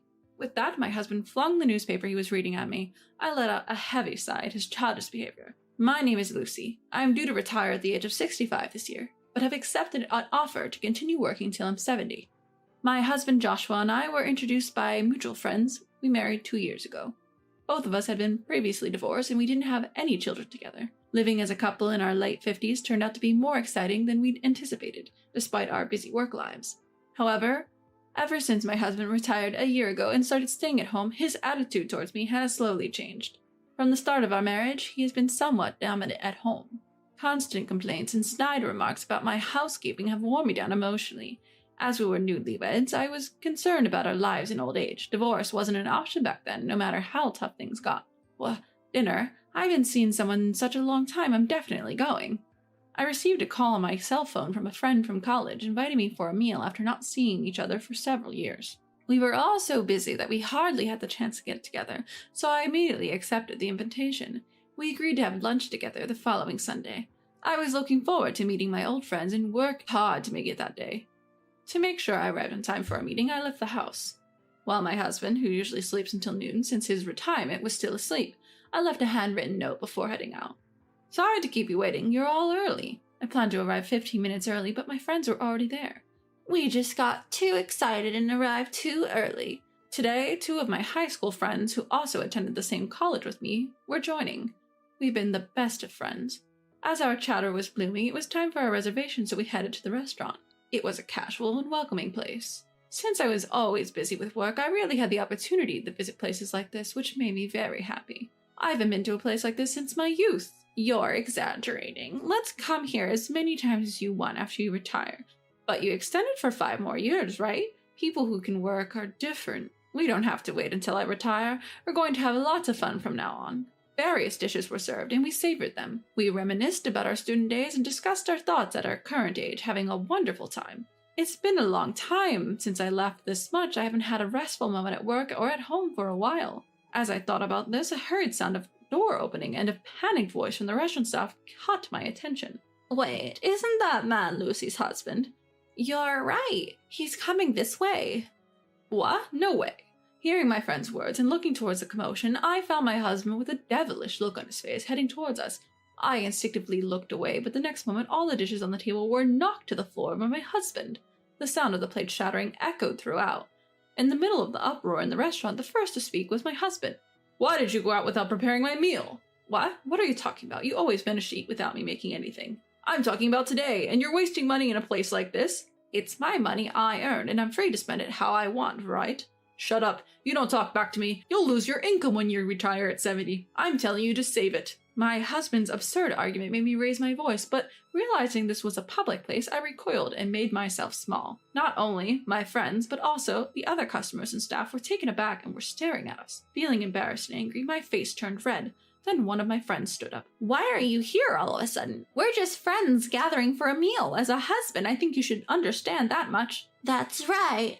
Just because you're married doesn't mean you have the right to control her, they said, glaring at him. Relieved at my friend's support, I looked at my husband. It was evident that he was trembling with rage. Apparently, he was so angry that he did something unthinkable. He took water from the next table and splashed it at my two friends. Ah! Hey, what are you doing? I stood rigid, aghast at what had just happened, merely watching my drenched friends. It's because of people like you who take her out that her housework gets neglected. With that, my husband yanked my hand and dragged me out of the restaurant. All the while, the restaurant was buzzing with commotion, and I could not bring myself to raise my voice. Days later, I called my friends to apologize. I'm truly sorry. It's not your fault, Lucy. It's clearly your husband who's in the wrong. To be frank, you should leave him. You'll be constrained in everything you do from now on. My friend said this with an awkward look, but I also thought that I needed to rethink my relationship with my husband after this incident. Joshua has changed, but I can't bring myself to cut ties. Even though I knew in my head that I needed to leave, I was already emotionally attached to my husband after just a few years together. But, as if to mock my feelings, my husband took an outrageous action again. Given the recent incident, I figured I would be able to go out without telling my husband anymore, so I decided to go shopping with him. Do you have any plans today, dear? I'm retired now, so of course I don't. Are you making fun of me? No, that's not it. I was thinking of going shopping. Would you like to come with me? I guess I have no choice. We headed to the shopping center, where we could find anything we needed. Even while driving, my husband looked sullen and seemed to be in a bad mood. We're here. We're here. What did you come to buy? I came to buy my mom's pajamas and such today. The ones she's wearing now have gotten old. When I answered this way, my husband let out a heavy sigh. Why do I have to shop for your mother? He ended up not even getting out of the car. I had no choice but to shop alone. When I quickly returned to the parking lot, not only the car, but also my husband was gone. Thinking it was strange, I called my husband multiple times, but he didn't answer. Could it be he went home first? I searched around for a while, but I couldn't find my husband in the end. Since I didn't have money for a taxi fare, I ended up walking home. It was a 1-hour walk carrying bags. Being nearly 60 years old and lacking in regular exercise, I had to take several breaks and eventually arrived home in 2 hours. When I got home, my husband was laughing heartily while watching TV and drinking beer. When he noticed my return, he looked at the exhausted me and laughed again as if mocking me. How many hours did it take you to get back? That's because you left me there. Why would you go home all of a sudden? Your shopping isn't my concern. Now hurry up and make dinner. He said, then he leaned back on the sofa and turned his attention back to the television. I'm not done talking. Even when I shouted at him, he ignored me. Being repeatedly subjected to my husband's selfishness, my frustration reached a boiling point. At this time, when I was feeling mentally drained, I received a call from my mother's home care nurse informing that my mother had fractured a bone. My 87-year-old mother had been living alone since my father passed away, and usually as a helper to assist with daily life. Apparently, she had accidentally tripped over the entrance's step, and I was told she would need constant care for a while. You see, my mom fractured a bone and needs care. I'm going. Hey, wait, what about my dinner? And besides, she should be fine on her own with just a fracture. What are you saying? My mother is elderly. If we leave her as she is, she won't be able to walk or eat on her own. As I argued back against my husband's selfish remarks and prepared to go to my parents' home, he said something unbelievable. If we leave her alone, won't someone from the other side come to pick her up? Then we wouldn't have to deal with her anymore, right? He smirked as if enjoying my reaction. You're despicable. Ignoring him, I stormed out of the house. I could hear unbearable insults being thrown at me from behind, but they no longer reached my ears. I had been holding back, but after hearing him talk about my mother in such a way, something inside me exploded. At that moment, I decided to take revenge. For a week, I stayed at my parents' home to take care of my mother. As expected, my phone wouldn't stop ringing with calls from my husband, but I ignored them all. While concentrating on my mother's care, I couldn't help worrying about my future life. I could continue working until I'm 70, so I can work for another 5 years. However, I was prepared to quit my job for my mother. Knowing that just thinking won't help, I decided to return home once to discuss the future with my husband. When I arrived home, the front door was unlocked and my husband was sitting on the living room sofa with his arms crossed. I'm back! I hesitantly called out to him, and the words that came out of his mouth were unbelievable. I threw away all your belongings because you went to your parents' house without permission. What? In a panic, I looked around the house. Indeed, all my personal belongings had vanished. My clothes from my wardrobe, my cosmetics from the bathroom, everything. The album with precious memories of my mother seemed to have been discarded as well. Why would you do such a thing? Where did you throw them? Give them back. What's with the attitude? If you can't listen to me, then get out. What? Whether it was because I was being defiant, he was irritated and hit the table. Seriously, you incorrigible man. I wonder if my mom had seen through your character. Having lost the energy to even get angry, I sighed heavily and looked down at my seated husband. Our marriage certificate. Huh? What are you talking about? Our marriage certificate. My husband, who hadn't expected to hear that, widened his eyes in surprise. We didn't submit it, right? Us? In fact, my mother was strongly opposed to my marriage to him. Looking back, I wondered if she had sensed something about my husband back then. She adamantly refused to permit our marriage. There were also circumstances at work where it were more convenient for me to keep my maiden name, so we had discussed waiting until each of us retired to submit the marriage certificate. We were in common law marriage. So we're not legally husband and wife? That's right. We even had separate insurance cards. And I had been left to handle all official documents. You must have completely forgotten about the existence of the marriage certificate, so you threw it away, didn't you? I coldly stated this, staring at my husband, still seated on the sofa. Since we haven't submitted the marriage certificate, we're not legally a couple. Plus, I built this house before we got married. Wait, you can't be serious. Indeed, I am serious. The one who needs to leave is you, Joshua. I can't live with someone as horrible as you. Wait, hold on. You've changed since you retired, Joshua. If it was just the nasty things you did to me, I could still forgive you, but it's unacceptable for you to badmouth my friends and mother. Wait, I was just jealous. You can still work while I can't. And you even said that you can work for another 5 years with re-employment. I was planning to work in the same department even after my retirement. But the company told me to move to an insignificant department. I couldn't swallow my pride. When I refused, they simply cut me off at the age of 65. As he said this, he hung his head and glanced sideways at me. He probably expected me to gently encourage him, as I used to do in such times. But none of that matters now. I went to the kitchen to get a garbage bag, and just as my husband had done with my belongings, I began to throw his things into it, one after another. I delivered the final blow to my husband, who was stunned by the scene. You seem to be relying on my income and savings after your retirement, but since we're not a couple, I want you to leave this house. You'll have to get by on your own from now on.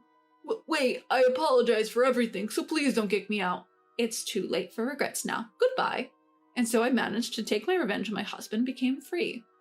After that, my husband lost his place to live, and as he was wasteful with money, his savings are almost zero, so he's living a very poor life. Of course, he can't make a living on pension alone, and given his high pride, even finding re-employment seems hopeless. He's said to be eking out a living with daily part-time jobs. He's been disliked by his relatives for a long time, so there's no one to help him. This is truly reaping what you sow. On the other hand, I started living with my mother. I was worried about my mother's health, and since her home was getting old, I invited her to live in this house. I managed to balance my work and caregiving with the help of understanding from my workplace and using caregiving services. It's very busy, but I'm living fulfilling and enjoyable days every day. My name is Cindy. For 28 years since I was born, I believe I have lived by the motto that people are inherently good. I thought that most people could understand each other if they talked openly, and I actually interacted with people in that way. But for the first time in my life, I met someone I felt was completely incomprehensible, and that person is going to be Madison's wife. I never dreamed of it. That day, my father, mother, and I were all restless from the morning knowing that Madison was bringing his fiancée. My brother Madison is 31 years old. We all noticed he had a girlfriend he had been dating for about a year. He became strangely fashionable, was often excitedly looking at his mobile phone, and even went on weekend trips 3 weeks ago. My parents and I were having a little family meeting wondering if Madison was going to get married soon, when Madison said, I invited her to our house this Sunday. I want to marry her. Her name is Rosa, 2 years younger than me, 26 years old. Younger, but becoming my sister-in-law feels a bit strange. Well, if I divorced your father and remarried someone younger, he would still be your father. Then I'll also marry someone younger than Cindy, a younger mom. My father laughed along with us, including my parents, Madison and me, plus our cats Leo and Milo. We're a close-knit family of 4. That day, Mom was excited to have lunch together and had been bustling around since morning. Course meals are the best, don't you think? I wonder if their family prefers lighter flavors. Our dad likes his food a bit richer, so I usually cook that way. I hope it suits their taste, she said, preparing the meal. The main dish was steak, and I helped with the avocado salad and seafood pasta. Rosa's first impression was that she was petite and delicate, not flashy but beautiful. and she seemed reserved and gentle. That was my initial thought. Later on, I would learn that first impressions can be deceiving. We introduced ourselves over the meal, and the atmosphere was pleasant as we ate. Rosa, true to her appearance, ate little, while Madison enthusiastically ate her share. "I'm sorry, I can't eat very much," Rosa said apologetically. Both my father and mother reassured her, saying it was no problem at all.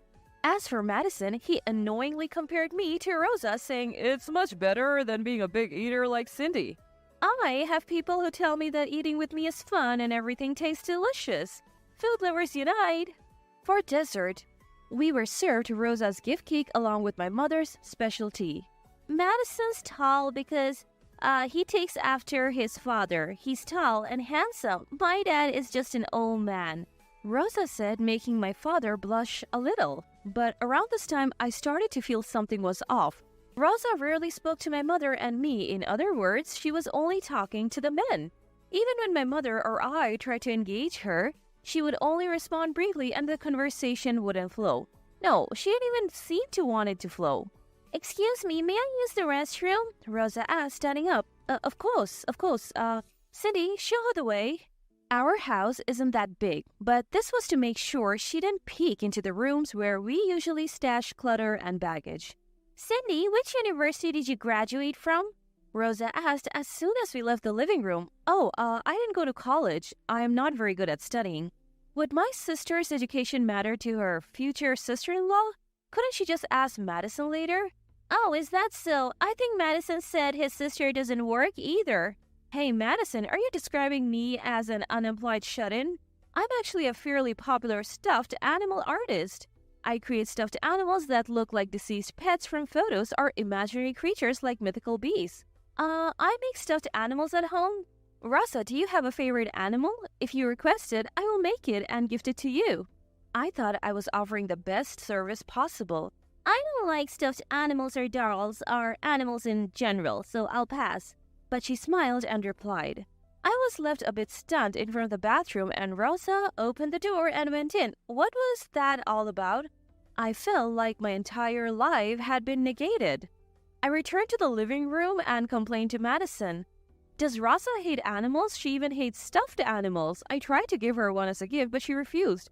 That's true. I once gave her a stuffed animal, and even though I went to the trouble of giving it to her, she cried and said, I'm sorry, I can't handle it." I ended up having to buy her a necklace. Madison said this with a smug look. What? Hold on a second. Was she aiming for jewelry from the start? Is my heart twisted for thinking that way? Animals? Well, it's not that she hates them. It's an allergy. Like to dogs and cats? We have Leo and Milo at home, so living here would be difficult. I was planning to talk about that today. Both my father and mother were surprised at Madison's words, but they should understand it, saying, if that's the case, it can't be helped. Leo and Milo are family. We can't kick them out. But inside, I doubted the allergy. Sure, some people have animal allergies, but didn't she just say that because she didn't want to live with her mother-in-law and sister-in-law? I can only think that she really did reject my gift. Rosa came back from the bathroom and my father asked about how they met. She was a receptionist at a client's office, Madison began, and according to him, Rosa was known among his colleagues as the cute receptionist, the petite one. By the way, Madison works for a fairly large trading company. To put it simply, he's an elite. One time, the non-petite receptionist asked if they wanted to go on a group date with their general affairs department. I'm not really good at group dates, Rosa said, looking a bit troubled. But I'm glad I participated because I got to know Madison better, she said, looking at Madison with innocent eyes. Oh, poor Madison, completely in love, utterly captivated. My father was also completely charmed, saying things like, take care of my son, and, Cindy, why don't you learn from Rosa and act more feminine? It's none of their business. After Rosa left, my mother said while cleaning up, I wonder if she didn't like the food. She didn't say anything and she didn't eat much. I was also concerned about that. While helping clean up, I probed my mother a bit. She mostly talked to my brother and father and hardly spoke to us, right? I didn't notice because she was smiling so nicely. At this point, my mother didn't seem to have a bad impression of Rosa. Oh, there are girls like that, aren't there? They're popular with men, but they don't have female friends. If they do, they just use them to show off. My boyfriend Adolf was the one who said this clearly after hearing my story. You think so too? What should I do? I don't like it. I can't believe someone like her will be Madison's wife and my sister-in-law. I was very depressed. Adolf is 34 years old and runs several cafes and novelty shops. His stores are known for their unique style and quirkiness, and he's become a minor celebrity on social media. We became friends after he asked to display the stuffed animals I created in his store. His requests were for mythical creatures like the three-headed Dogsaurus, dragons, and other strange animals he designed. His shop helped me gain popularity and my reputation increased significantly in some circles. I want to meet them too. Bring your brother and his girlfriend here next time. Adolf suggested. The guy was clearly intrigued. Oh, how about using my shop for the after party? It was spacious enough, and even though it was a cafe, it had a rich menu of alcohol and food. It might be perfect. At least it was a perfect excuse to introduce them. So with a plan packed with a venue inspection for the after-party consultation and introducing my boyfriend, I called Madison and Rosa. Rosa's behavior at that time was something to see. She was amazed by the Instagram-worthy interior and became very interested when she learned it was a hot topic on social media. I am surprised Cindy has such a boyfriend, she said to Adolf. Not me. When she found out he managed several other shops, she seemed to glare at me enviously for a moment. I think I was a little proud. Madison, completely smitten, didn't notice his female battle at all. He was surprised, saying, Cindy, when did you get such a boyfriend while you were shut in? And asked Adolf to take care of his sister. I'm not shut in, okay? In the end, the proposal to use the venue for the after-party was rejected due to its distance from the wedding venue and the concern that the quirky interior might put off anyone other than young people. It was just an excuse, so it didn't matter, but I thought Rosa might have wanted to avoid drawing attention to me by using my boyfriend's shop.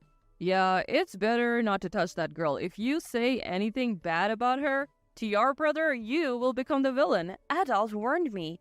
I couldn't decide if he was lying or telling the truth. Would Madison trust her more than his sister, with whom he had lived for 28 years? The two families met for the first time. Rosa wanted to book a rather stylish French restaurant. Honestly and embarrassingly, neither my mother nor I had much experience with French cuisine. Rosa openly looked down on my mother and me as we clumsily used our knives and forks, following makeshift manners. And the men didn't notice at all. Same old story. I quickly realized that Sean adored his daughter, and Natalia, who resembled Rosa in appearance, was a genuinely humble and gentle person, subtly caring for my mother and me. What surprised me was that Rosa mostly ignored her own mother. I thought living with a husband who doted on his daughter and a daughter who looked down on her must be quite tough. My mother also said, I feel sorry for their mother.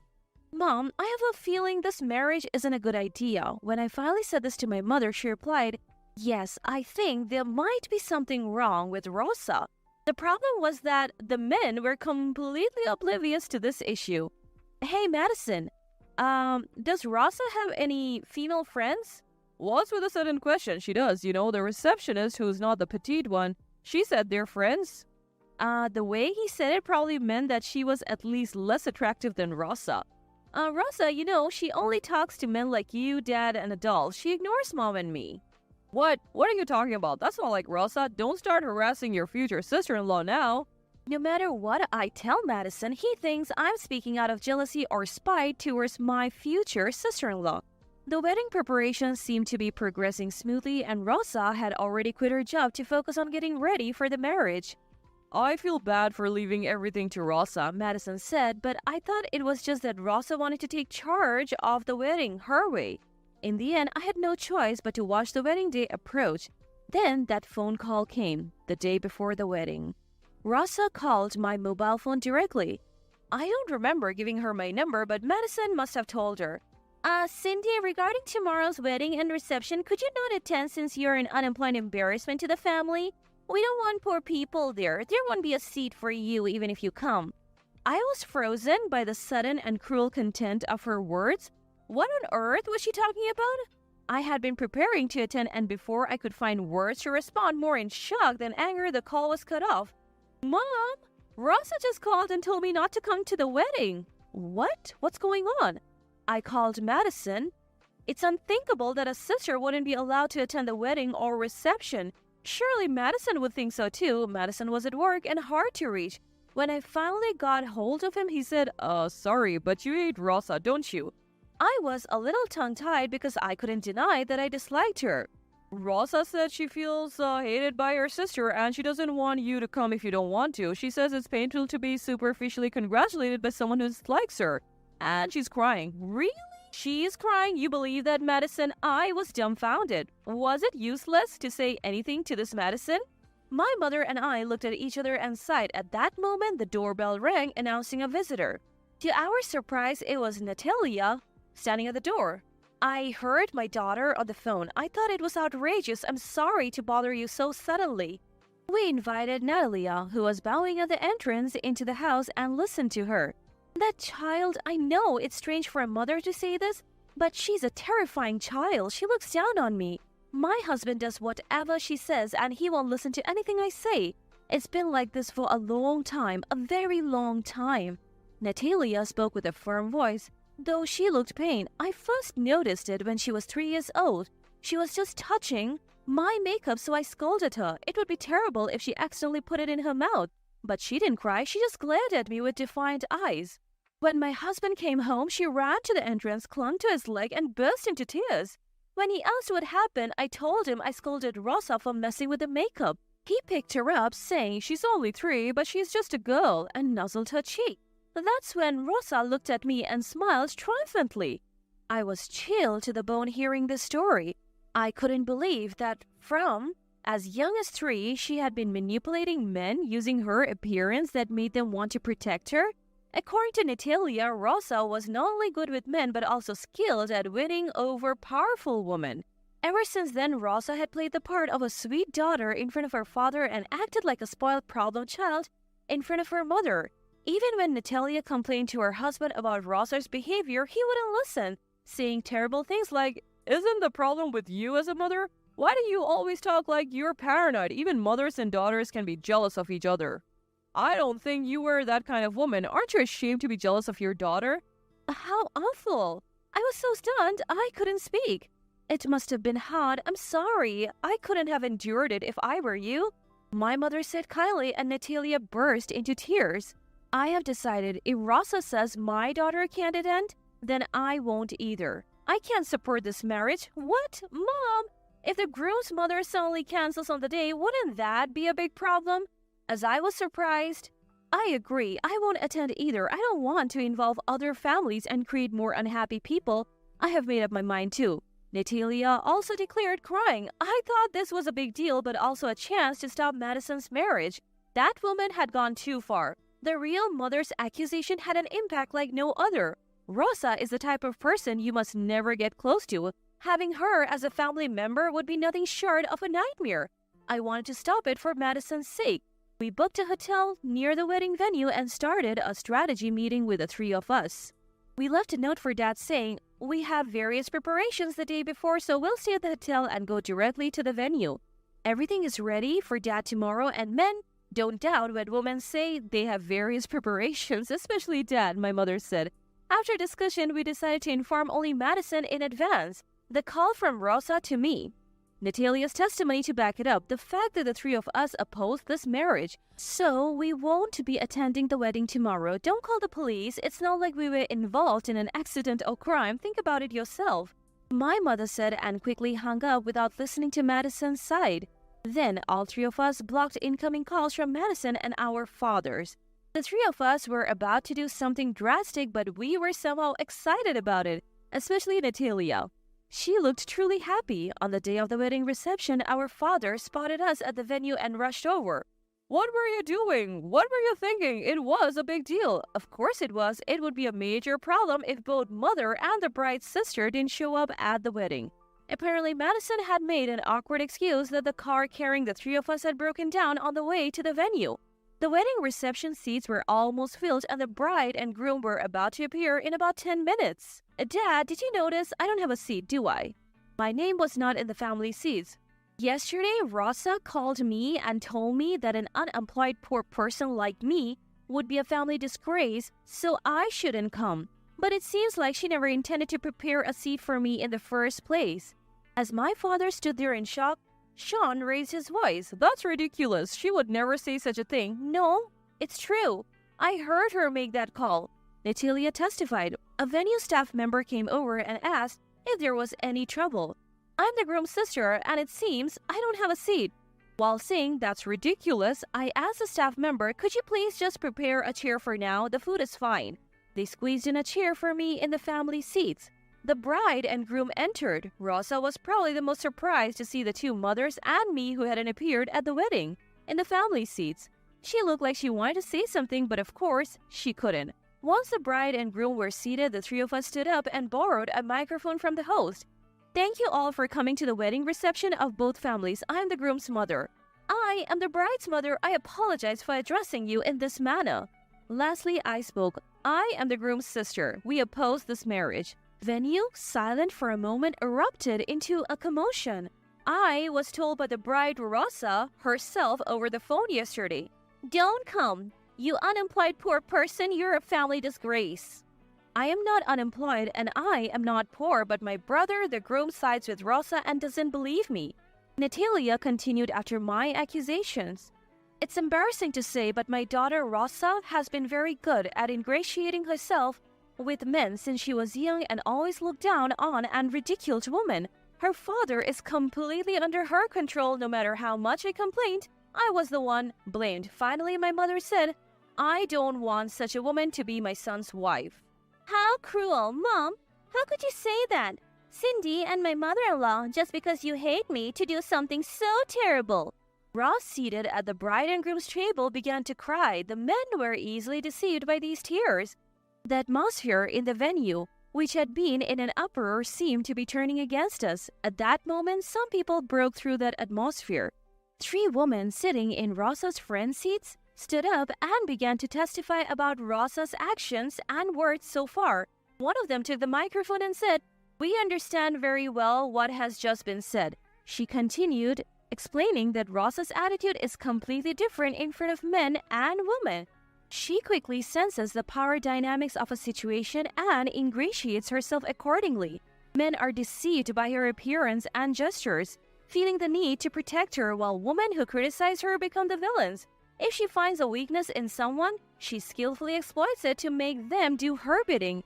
They must have been holding back a lot against Rosa's past actions, and the accusations continued one after another. Finally, one of them said, I'm truly glad to have this opportunity to speak up. Even today, none of her friends wanted to come. Men really don't understand anything. People are not just what appears on the surface. Rosa and Sean were stunned. The venue erupted into a commotion. In the midst of this, Madison spoke with a grave expression. Thank you all for taking the trouble to come here for us today. I'm sorry to have to report this unfortunate news, but we have decided to call off this marriage. In retrospect, my sister had realized the truth. It was my fault for being too excited and not listening to her properly. A woman who wouldn't even prepare a seat for my sister was clearly unacceptable as a wife.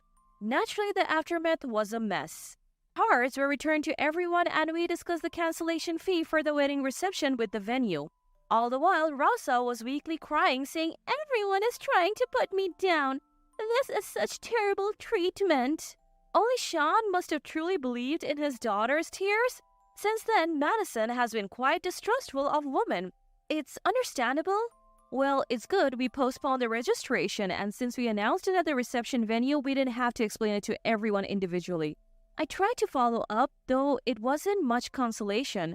Once away from Rosa, Madison seemed to have many realizations. If I ever date a woman again, I'll make sure to listen to Mom and Cindy, he said with a wry smile. In the end, the cancellation fee was split in half. Rosa and Sean were not satisfied, but Natalia forcefully settled it that way. Afterwards, Natalia handed in divorce papers and left the house.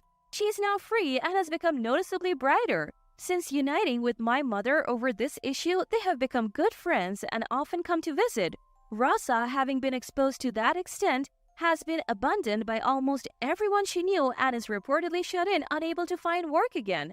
The father who doted on his daughter and the daughter who can't do any housework are said to be living together in a chaotic house. Perhaps he only realized the value of a wife and mother after losing them, or maybe the resentment of having the wedding ruined is stronger. Wow, that was tough. By the way, Cindy, Have you ever thought about having your own workshop? Adolf brought this up once things had settled down. Your stuffed animals are getting good reviews. I want you to increase production a bit. I'll invest. So why don't you hire some people and start a workshop? I appreciated the offer, but I said I couldn't rely on him that much. He replied, "It's natural to spend money on the woman who's going to be my wife." And just like that, he proposed. If we don't have to have a wedding ceremony or a wedding reception, after what we went through, the wedding reception has become a bit of a trauma for me. Adolf said with a laugh, "Then let's have a party at my place." I feel somewhat sorry for Madison, but I am a lucky person.